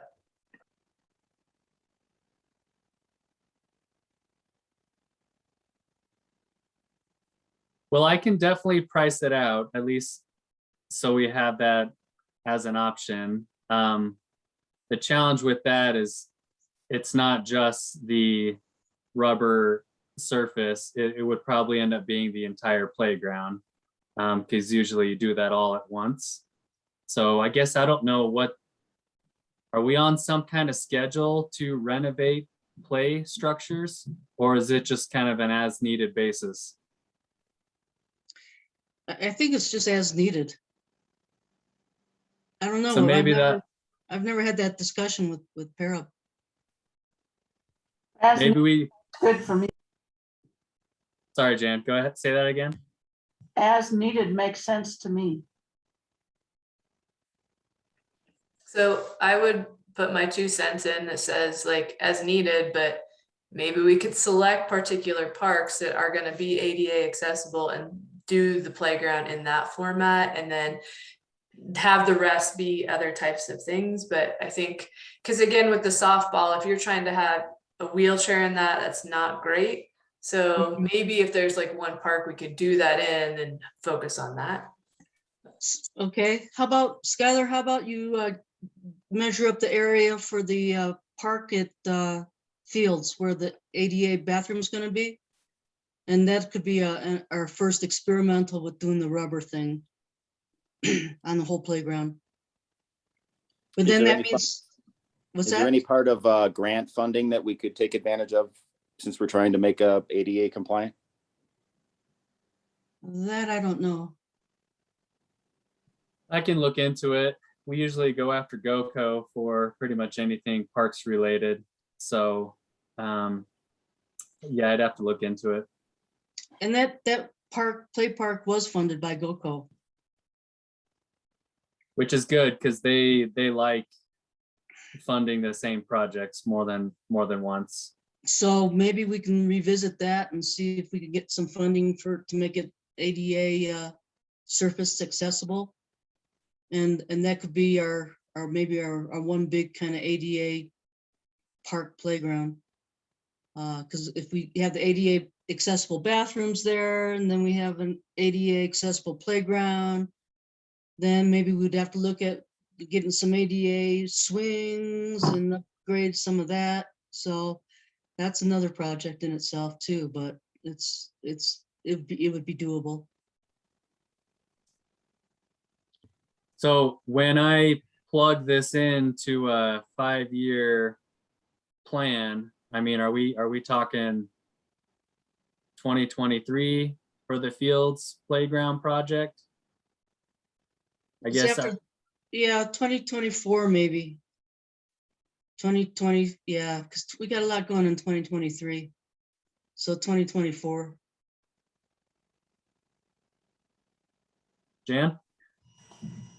Just as an aside, with the reno of the tennis and rec or pickleball courts, there's some proven way of keeping the skateboarders from going to practice some of what they want to do in the skate park by going into the pickleball tennis courts and doing it on that surface, and also on the nets, because I've seen them use the nets as a way in which to, I don't know that there's a way to diminish creativity, but just wanted to bring that up. Well, I think after you renovate those courts, they're going to be slamming into fences, right, Skylar? Yeah, that was the idea, add more fencing so there's less areas for them to mess around. So I don't know if we'll ever be able to fully prevent it, but there's going to be a whole lot more fencing in there. So they're kind of limited in the space they can play. All good, and I hate signage, but if there could be bigger signage on the gates, doors, and really have the chain link improved so that they actually lock or shut realistically. I'm sure that's part of your plan though, so never mind.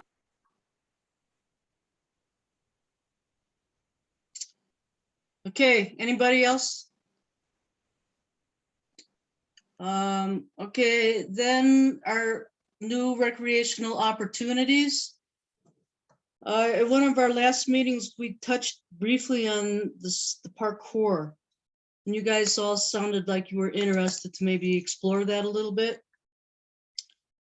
I know that Tim was wanting to have a lot of our stuff be natural or recycled plastic kind of materials with our equipment and with amenities and stuff like that. But I told Finn, the young man who is interested to do this, to look at that area, that old fitness area that's right outside of the basketball court at Shriver. And right now there's all that those old timbers and some old play structures there. And he seemed to think that that area would work for a parkour, a small parkour kind of thing. I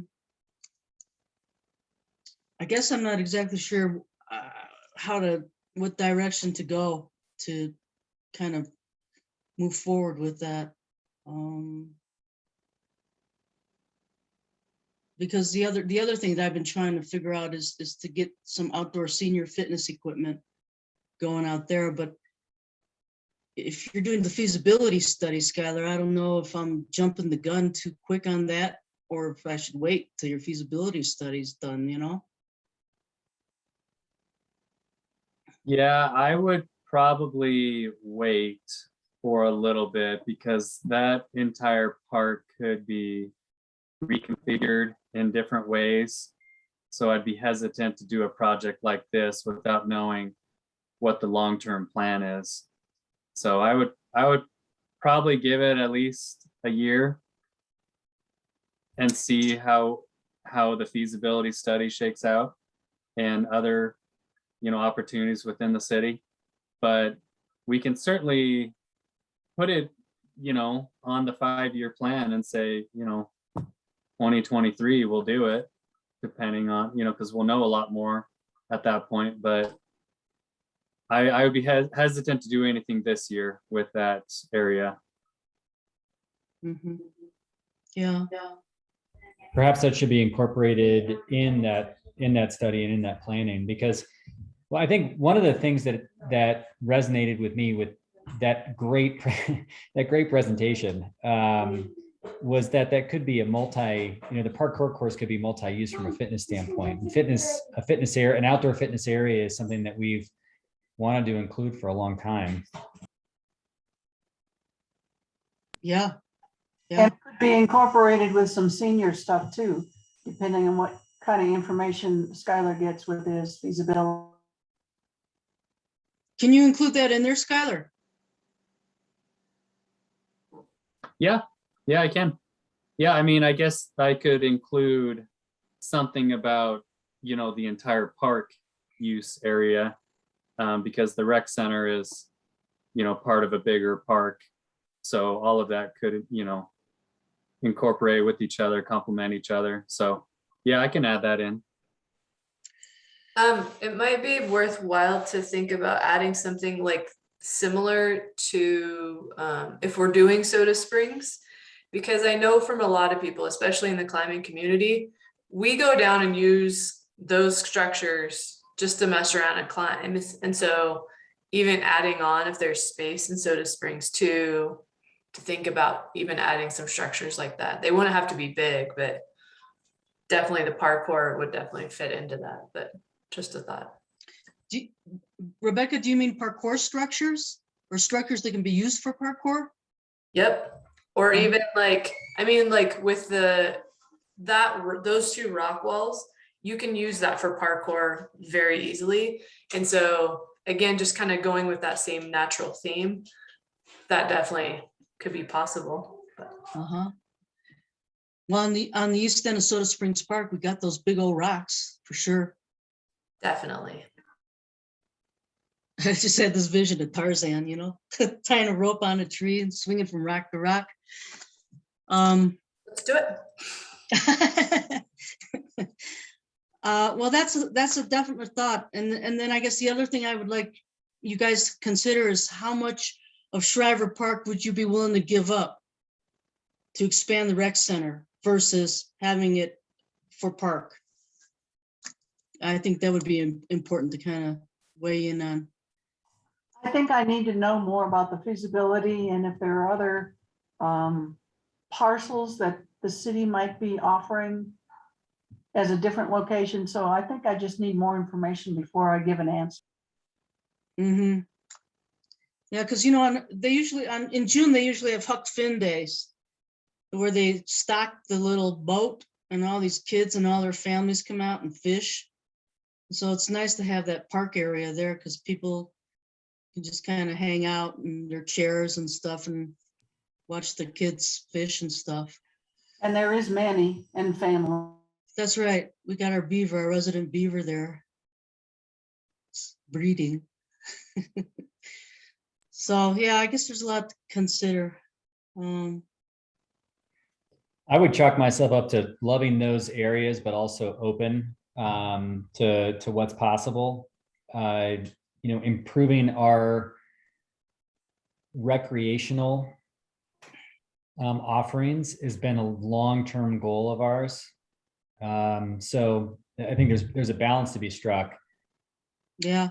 But I'm open. Yeah, I mean, all I'm saying is I'm open-minded. yeah. I mean, because there's Fields Park too, down there along the creek. I mean, there's some of those areas that maybe we could kind of use for like fitness stations too. But I do anyway. feel that I live closest to Shriver, so I'm probably close more there than any other park. Uh-huh. My perception is that Shriver is the least well-developed park that we have. Okay. You know, I just, that terrible equipment that's by the basketball that needs to get out of there. There's a lot of dust and dirt areas there that when the wind blows, it gets all dirty. That pond smells bad a lot of the times in the summer. And that big grassy area that's by the parking lot is also just kind of open and I don't think very well planned out. So I do think that Shriver has probably the most potential to be recalculated in a way that would make it much more interesting and usable. Mhm. And I know we're talking about all those things, so I think that's great. And the rec center development or redevelopment could come into that equation as well. Yeah. Yeah, that field back in the day, we used to do a lot of tag football team practice there in that field. The grass was a lot softer and greener and the ground was a lot softer. But yeah, no, all those things are worth talking about and considering.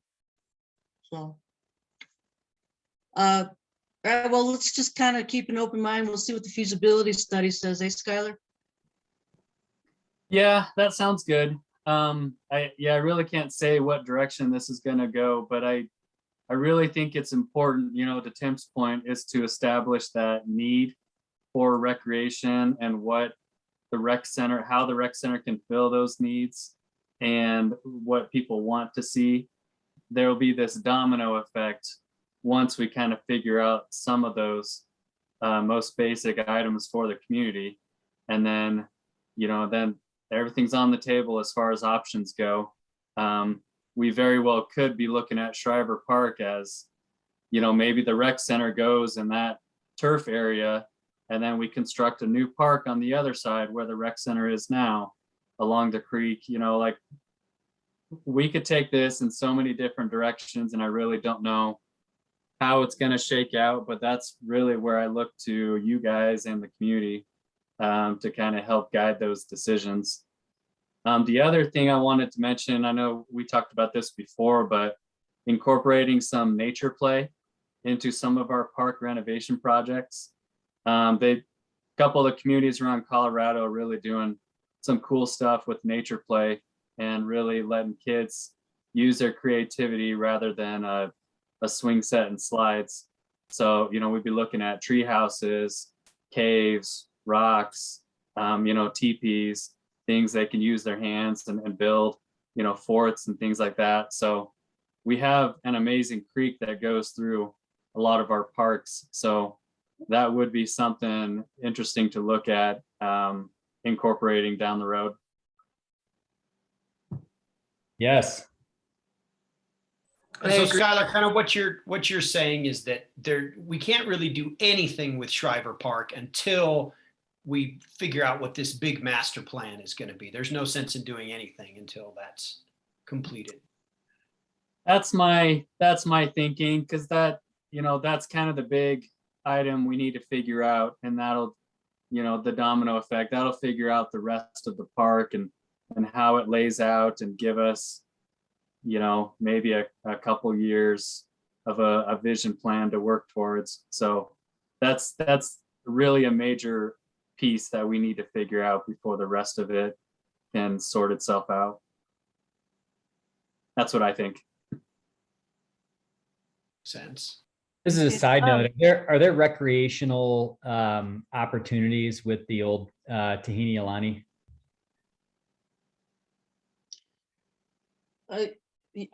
You mean the Hiawatha Gardens parking lot, community center, Well, transportation hub? the structure that we're stuck with. Yeah, I think they got ideas for that, to be a transportation hub or a event center or something like that, is what I've heard. Because basketball sounds good too. Yeah, I think we may end up with a multi-use room that can be used for fitness classes and a number of different things. But shoot, Tim, if basketball is important to you, we can add that to the rec center list. We can really have a legit rec center with the basketball court and a track going around it and a weight room. I mean, we could do a lot of cool things with this. Well, if you've already got 23 kids for spring soccer, there's a lot more that could happen. Not to mention with adults as well, in terms of the recreational and organized sports. I mean, what you've started already is exciting. Yeah. I printed 650 flyers for youth soccer and sent it home with kids just in kindergarten through 5th grade at 2 elementary schools. So I think the demand is there. Yeah. Next year's gotta be the adult one, like Tim said. Yeah. There's probably only about 1,500 adults that would use the rec center, maybe 2,000 out of a population of 5, of which a lot are kids. So, that's another consideration too. I mean, sounds grandiose and grand, but you got to remember our population is very small. So I think Well, Danu, you got to use the strategy of the drug people. They said in the paper, look, the residents of Manitou are having to leave to get marijuana because there aren't enough marijuana stores in Manitou. I mean, we only have one store for every 2,000 people. So, right. I think you need to realize too that there are people up the pass and on the west side that if we had a premier rec center, it isn't just Manitoids that would be there. It would. Well, Manitou, Woodland Park already has their rec center. Yeah, but we might be closer. We might be closer for some of the people up the pass. I don't know. Anyway. I'm also wondering, Skylar, 2 things about that. One is, in this feasibility study, or is that what it's called? Are we talking to the high school, the middle school and the high school about programming? And, I know the swim team uses the pool, and a competitive pool, in my opinion, needs 6 lanes, at least 6 lanes. And so there's the high school to consider for sure. And also, do you have any, can you like leak any information about what the other sites that the city might have up their sleeve that they're thinking about? Give me a couple of weeks to make sure. I don't want to put the cart before the horse, but there's some exciting potential at some other locations. Okay, cool. Sorry to be cryptic, but No worries. And I'm open-minded too. I'm with Tim. I am open-minded. I am visualizing a nice rec center that could be used by everybody, including the schools, for lots of different types of programming and all ages. Yeah. well, Okay. one of the concerns with the really nice rec centers, those are 10 to 15 million.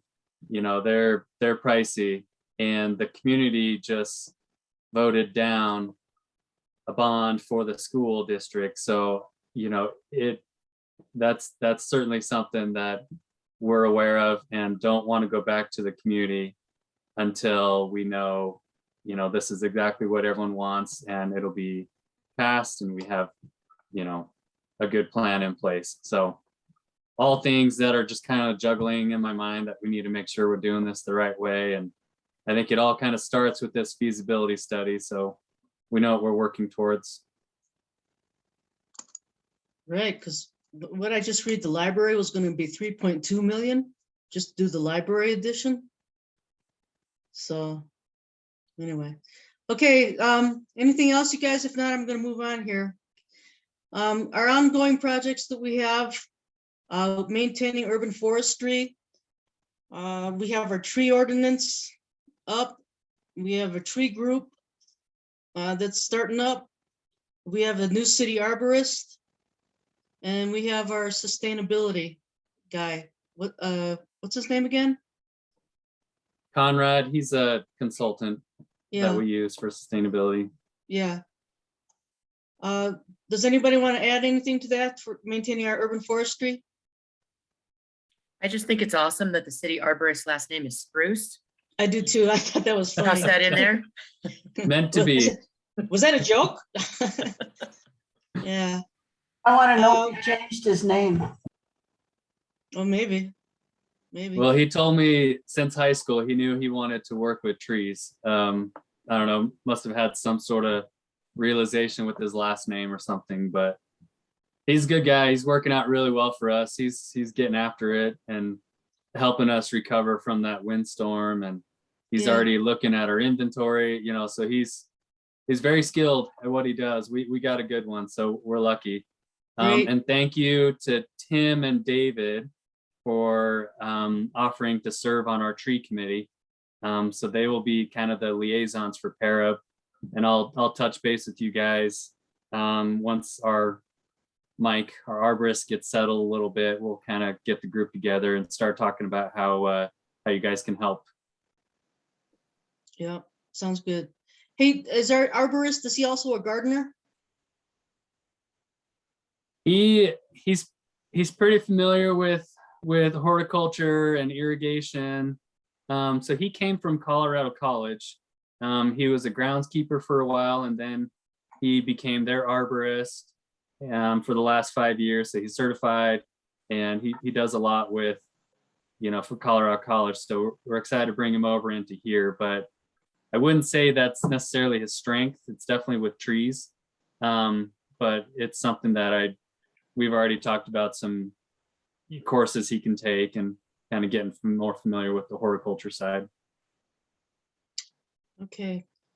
Any other questions, comments? Okay, item 4, continue to develop and implement the organic land management policy within city parks. What I'd love to do is get back under contract with our clean air lawn provider so that he can provide and implement our organic earth-friendly products for our park turf care to keep down our broadleaf that's getting out of control, and working closely with the Parks Department. Ensure that the organic land management policy is included in all RFPs. Use either natural products or recycled plastic for playground equipment and park amenities. Is there anything else that you guys can think of that will further our organic lands sustainability program? I'd kind of like to hear from Skylar where the city is in terms of interest in re-engaging with using a contractor, for that stuff like we had before with cleaner lawn care. Yeah. Yeah. So I met with Steve a couple of times, really good guy, very knowledgeable. And I was hoping to use him a little this year, but I'm also trying to build up my staff and empower them. A lot of us are new at the city and, trying to take ownership over the parks. So I kind of made the decision to keep the applicator stuff within my staff for this year. And I have reached out to Steve and see if he'd be interested in doing a training with our group, maybe once or twice throughout the year. But yeah, that's on me. I kind of made that decision not to work with Steve for this year, but to keep those lines of communication open. Should, I run into staffing issues or things like that as the year goes on. And he was good with that. He said, yeah, I can be on call. I'll be ready to go if you need me. But yeah, that's kind of where we're at with the contractor. The other thing I was going to mention with expanding the OLM is our arborist, Mike, he has a set of products that he uses that are also OMRI approved. So that's, another extension of the organic land management policy as we apply it to some of our tree work. So we are totally on board with empowering staff and getting things, moving. But I mean, Skylar, nothing against you, and you clearly are building a massive reputation for getting things done and doing things the right way. But our feelings have been hurt so many times in the past with getting let down with promises that the city was on it, and then staff leaves or the experience doesn't come through or priorities change, and then all the good work that's been done in the past starts becoming degraded with time and neglect. Can we get a planned schedule and updates for things like application and aerating, so on and so forth, so that we can see the progress and where things are going? I think that would make us feel a lot better, knowing that our prior investments are being watered, so to speak. Mm-hmm. Yeah, I'm with Tim. I mean, we were so let down by the last city staff.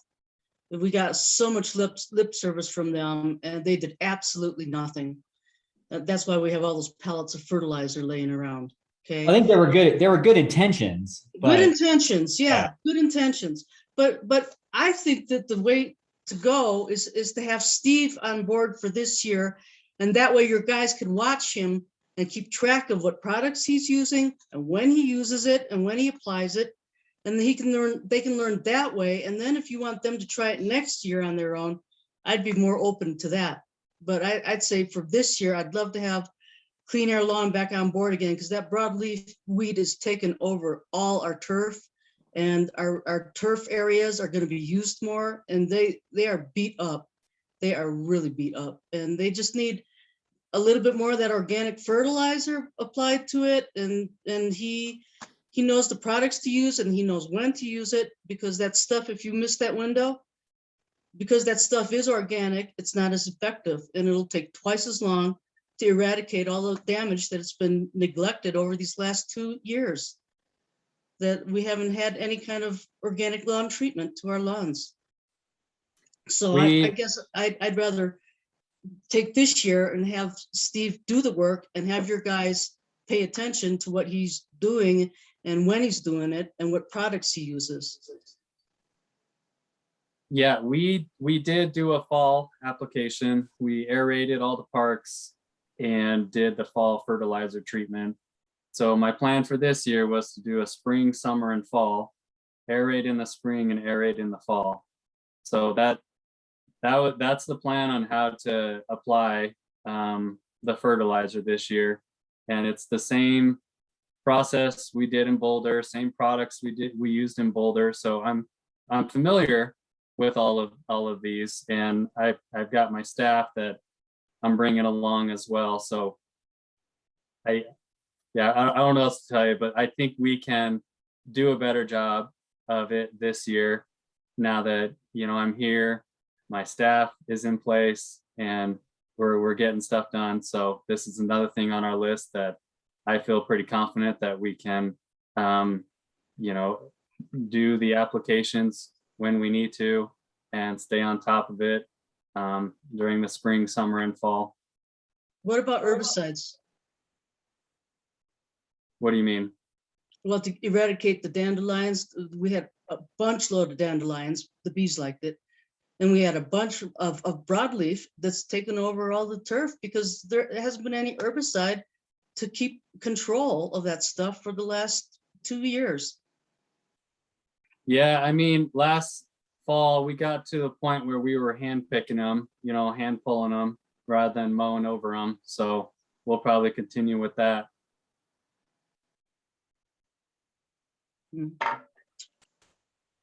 Well, I myself would make a recommendation to city council to outsource it for this year, just because it's the turf hasn't been taken care of for the last 2-3 years with the proper kind of organic treatment that it needs. And then you're gonna be playing catch up. And I'm frustrated about it because we've been putting it up for 2 years now and with good intentions, but nothing gets done. Skylar, do you feel like you have the staff that you need because to be able to continue with this? Because I think that played a big role in what happened to the turf is just simply staffing. No one can get to it. I mean, do you feel like those are, I mean, it's hard to predict, but like long-term throughout the year, are you gonna have enough staff? Yeah, you're right. That was definitely something that played a role, at least this past year, was short staff. But yeah, we are fully staffed.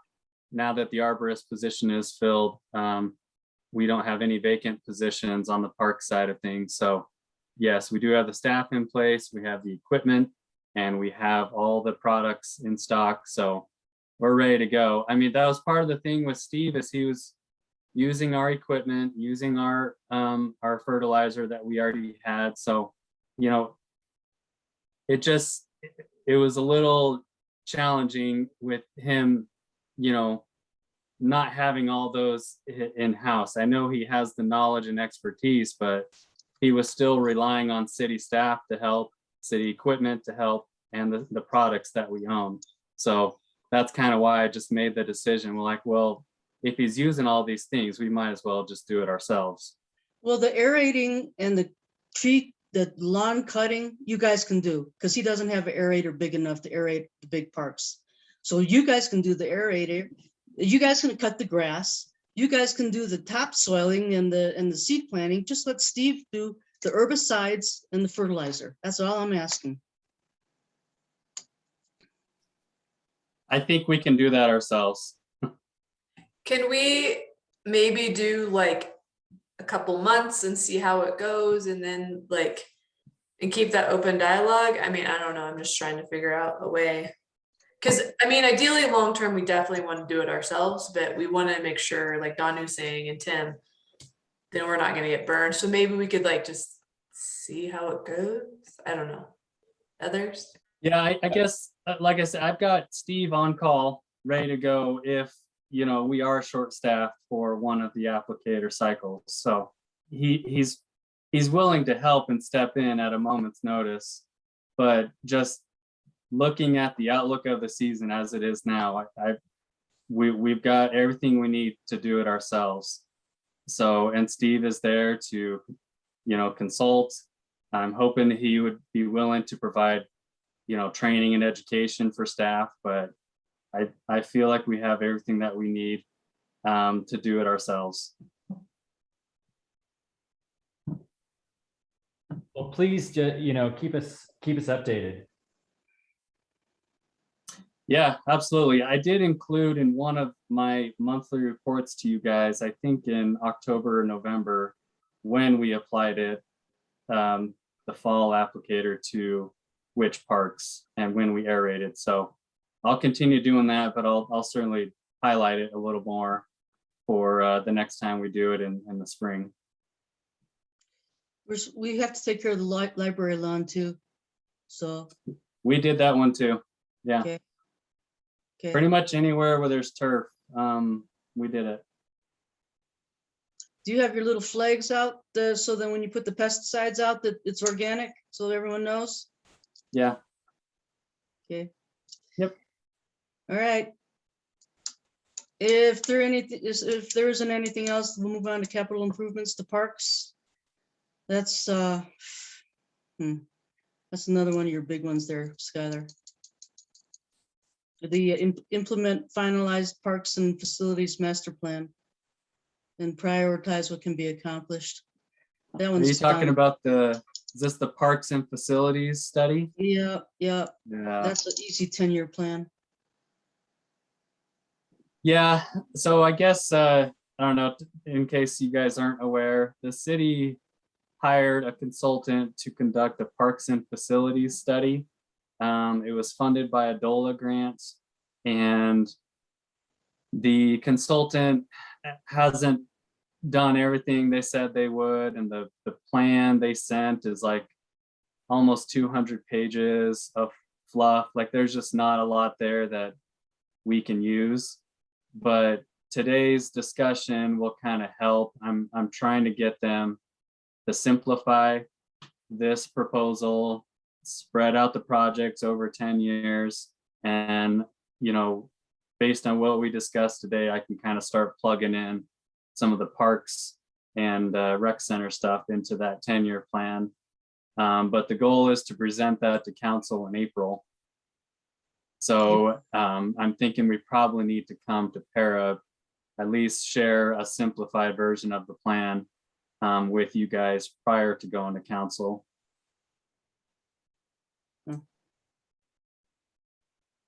That's a lot. That's a lot, especially with your what do you call it? Plan for Shriver, your feasibility study. That's those are huge. Yeah. All right. What Yeah, that study is, they sent a 90% plan, so it's pretty much done.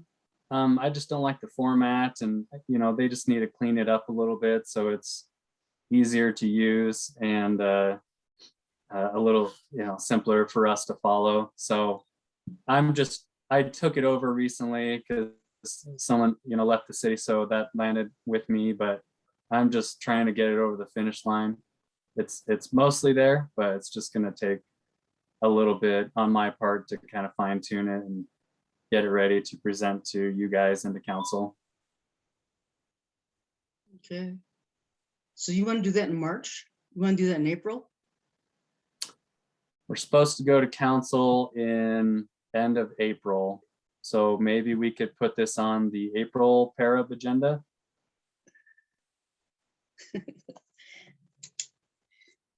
We'll see. Seems like a lot. Well, this We'll one see. is tied to a grant, and the deadline to receive all the funding from the grant is May. So that's kind of what we're working backwards from.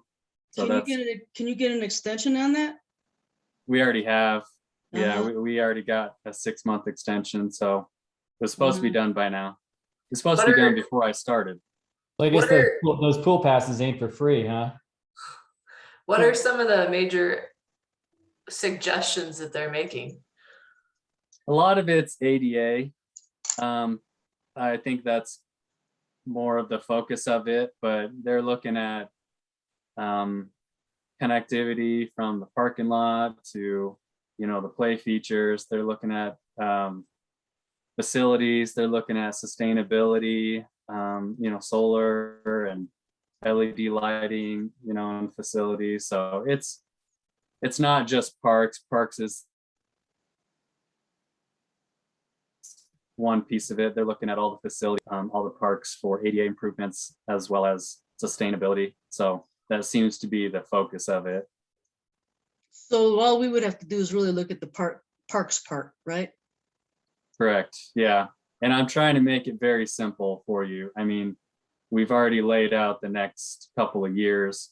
So all we'd really be doing is just, plugging in the ADA improvements and, other park projects further down the road.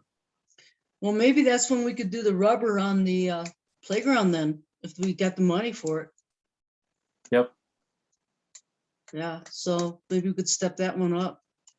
Well, and having a study like this really helps when you go after grants for projects like that, because you can point to the study, how it identified, this particular improvement. Right.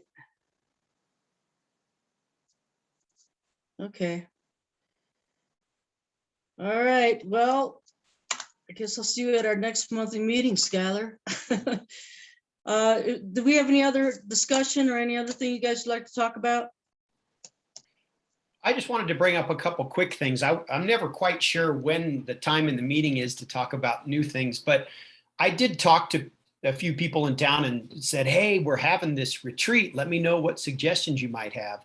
And one that I got from a couple people was over in Fields Park on those inner sidewalk areas, that they felt that those were too kind of dark and unsafe to walk in at night, and wondering about the idea of putting some kind of low, nice looking lighting on those inner pathways, like those light sticks or something that go into the ground. So that was one suggestion that came up as a possibility of improving that park. Mm-hmm. And then another one, and I mentioned this to Skylar when I did a tour with him, but chess has exploded during the time of COVID. And I thought it would be a great idea to put a couple of outdoor chess/checker tables in one of the parks. And Skylar and I looked at the west end of Memorial Park, and which is kind of cool, I think, because, 3 of the biggest chess tournaments in the chess calendar of the year happen in the city hall, which a lot of people don't know about. And so I think that would be a really cool thing because the best players come from all over the state to participate in those tournaments. So those were 2 small suggestions I had for potential park improvements. And I'm not sure how those get put into a feeder of consideration. Yeah, we used to have picnic tables with chessboards on them at Soda Springs Park, but they got pretty well trashed. But we did have them at one time. Yeah, but that's not a bad idea. And actually, you know what? We have those shuffleboard courts, Skylar, in mansions.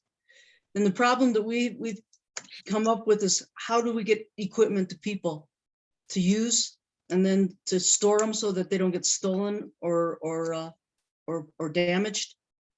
So if you come up with any ideas of how to make equipment available, either people can rent it out, we talked about having some kind of a kiosk where people can put their credit cards in there and rent the shuffleboard equipment.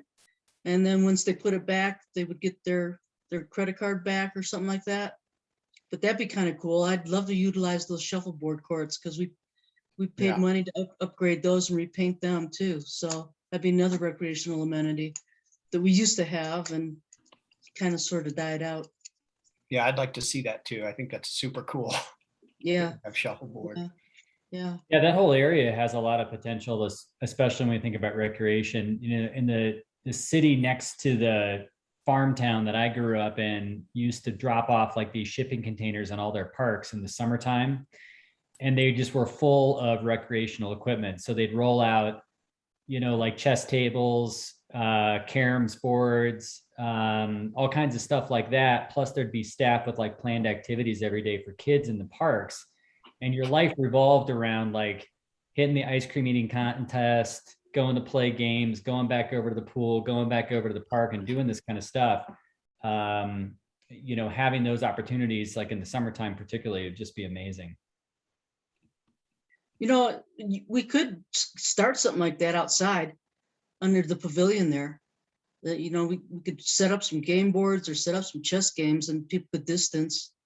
Because there's a lot of picnic tables there that we could utilize. That'd be something to think about too. I don't know. Bring him to movie night too. Yeah. Yeah. Okay. A lot of good ideas. Anybody else? Anybody have any other thoughts, comments, feedback? No?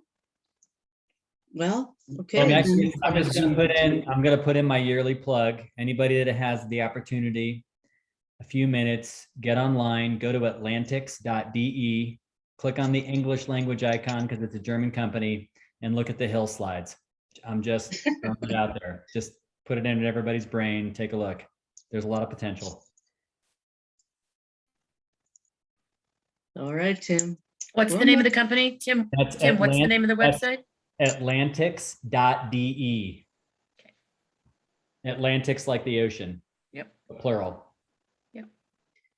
Well, maybe we could get one of those berms and build it up so high that we could do our own little slide on there. And then in the wintertime, the kids could use it for a sledding hill up there on the flats. There are so many different places this could go. I mean, there could be more than one. That's true too. Okay, if there isn't anything else, you guys, I'm gonna say thank you. And thanks for a good meeting. And we'll see you. When's our next meeting? In February, eh? February 7, I think. So, thank you. And we'll talk about July too. So, all right. Thanks, Skylar. Everybody. Bye-bye. Thanks, Good night, everybody. everybody. Thank Thanks, you. everybody. Thanks, Skylar. Yep. See you guys. Okay, bye-bye. Hey, Danu, you want to hang on for a second? Oh, all right, hold on. Okay, yeah, go ahead, Skylar.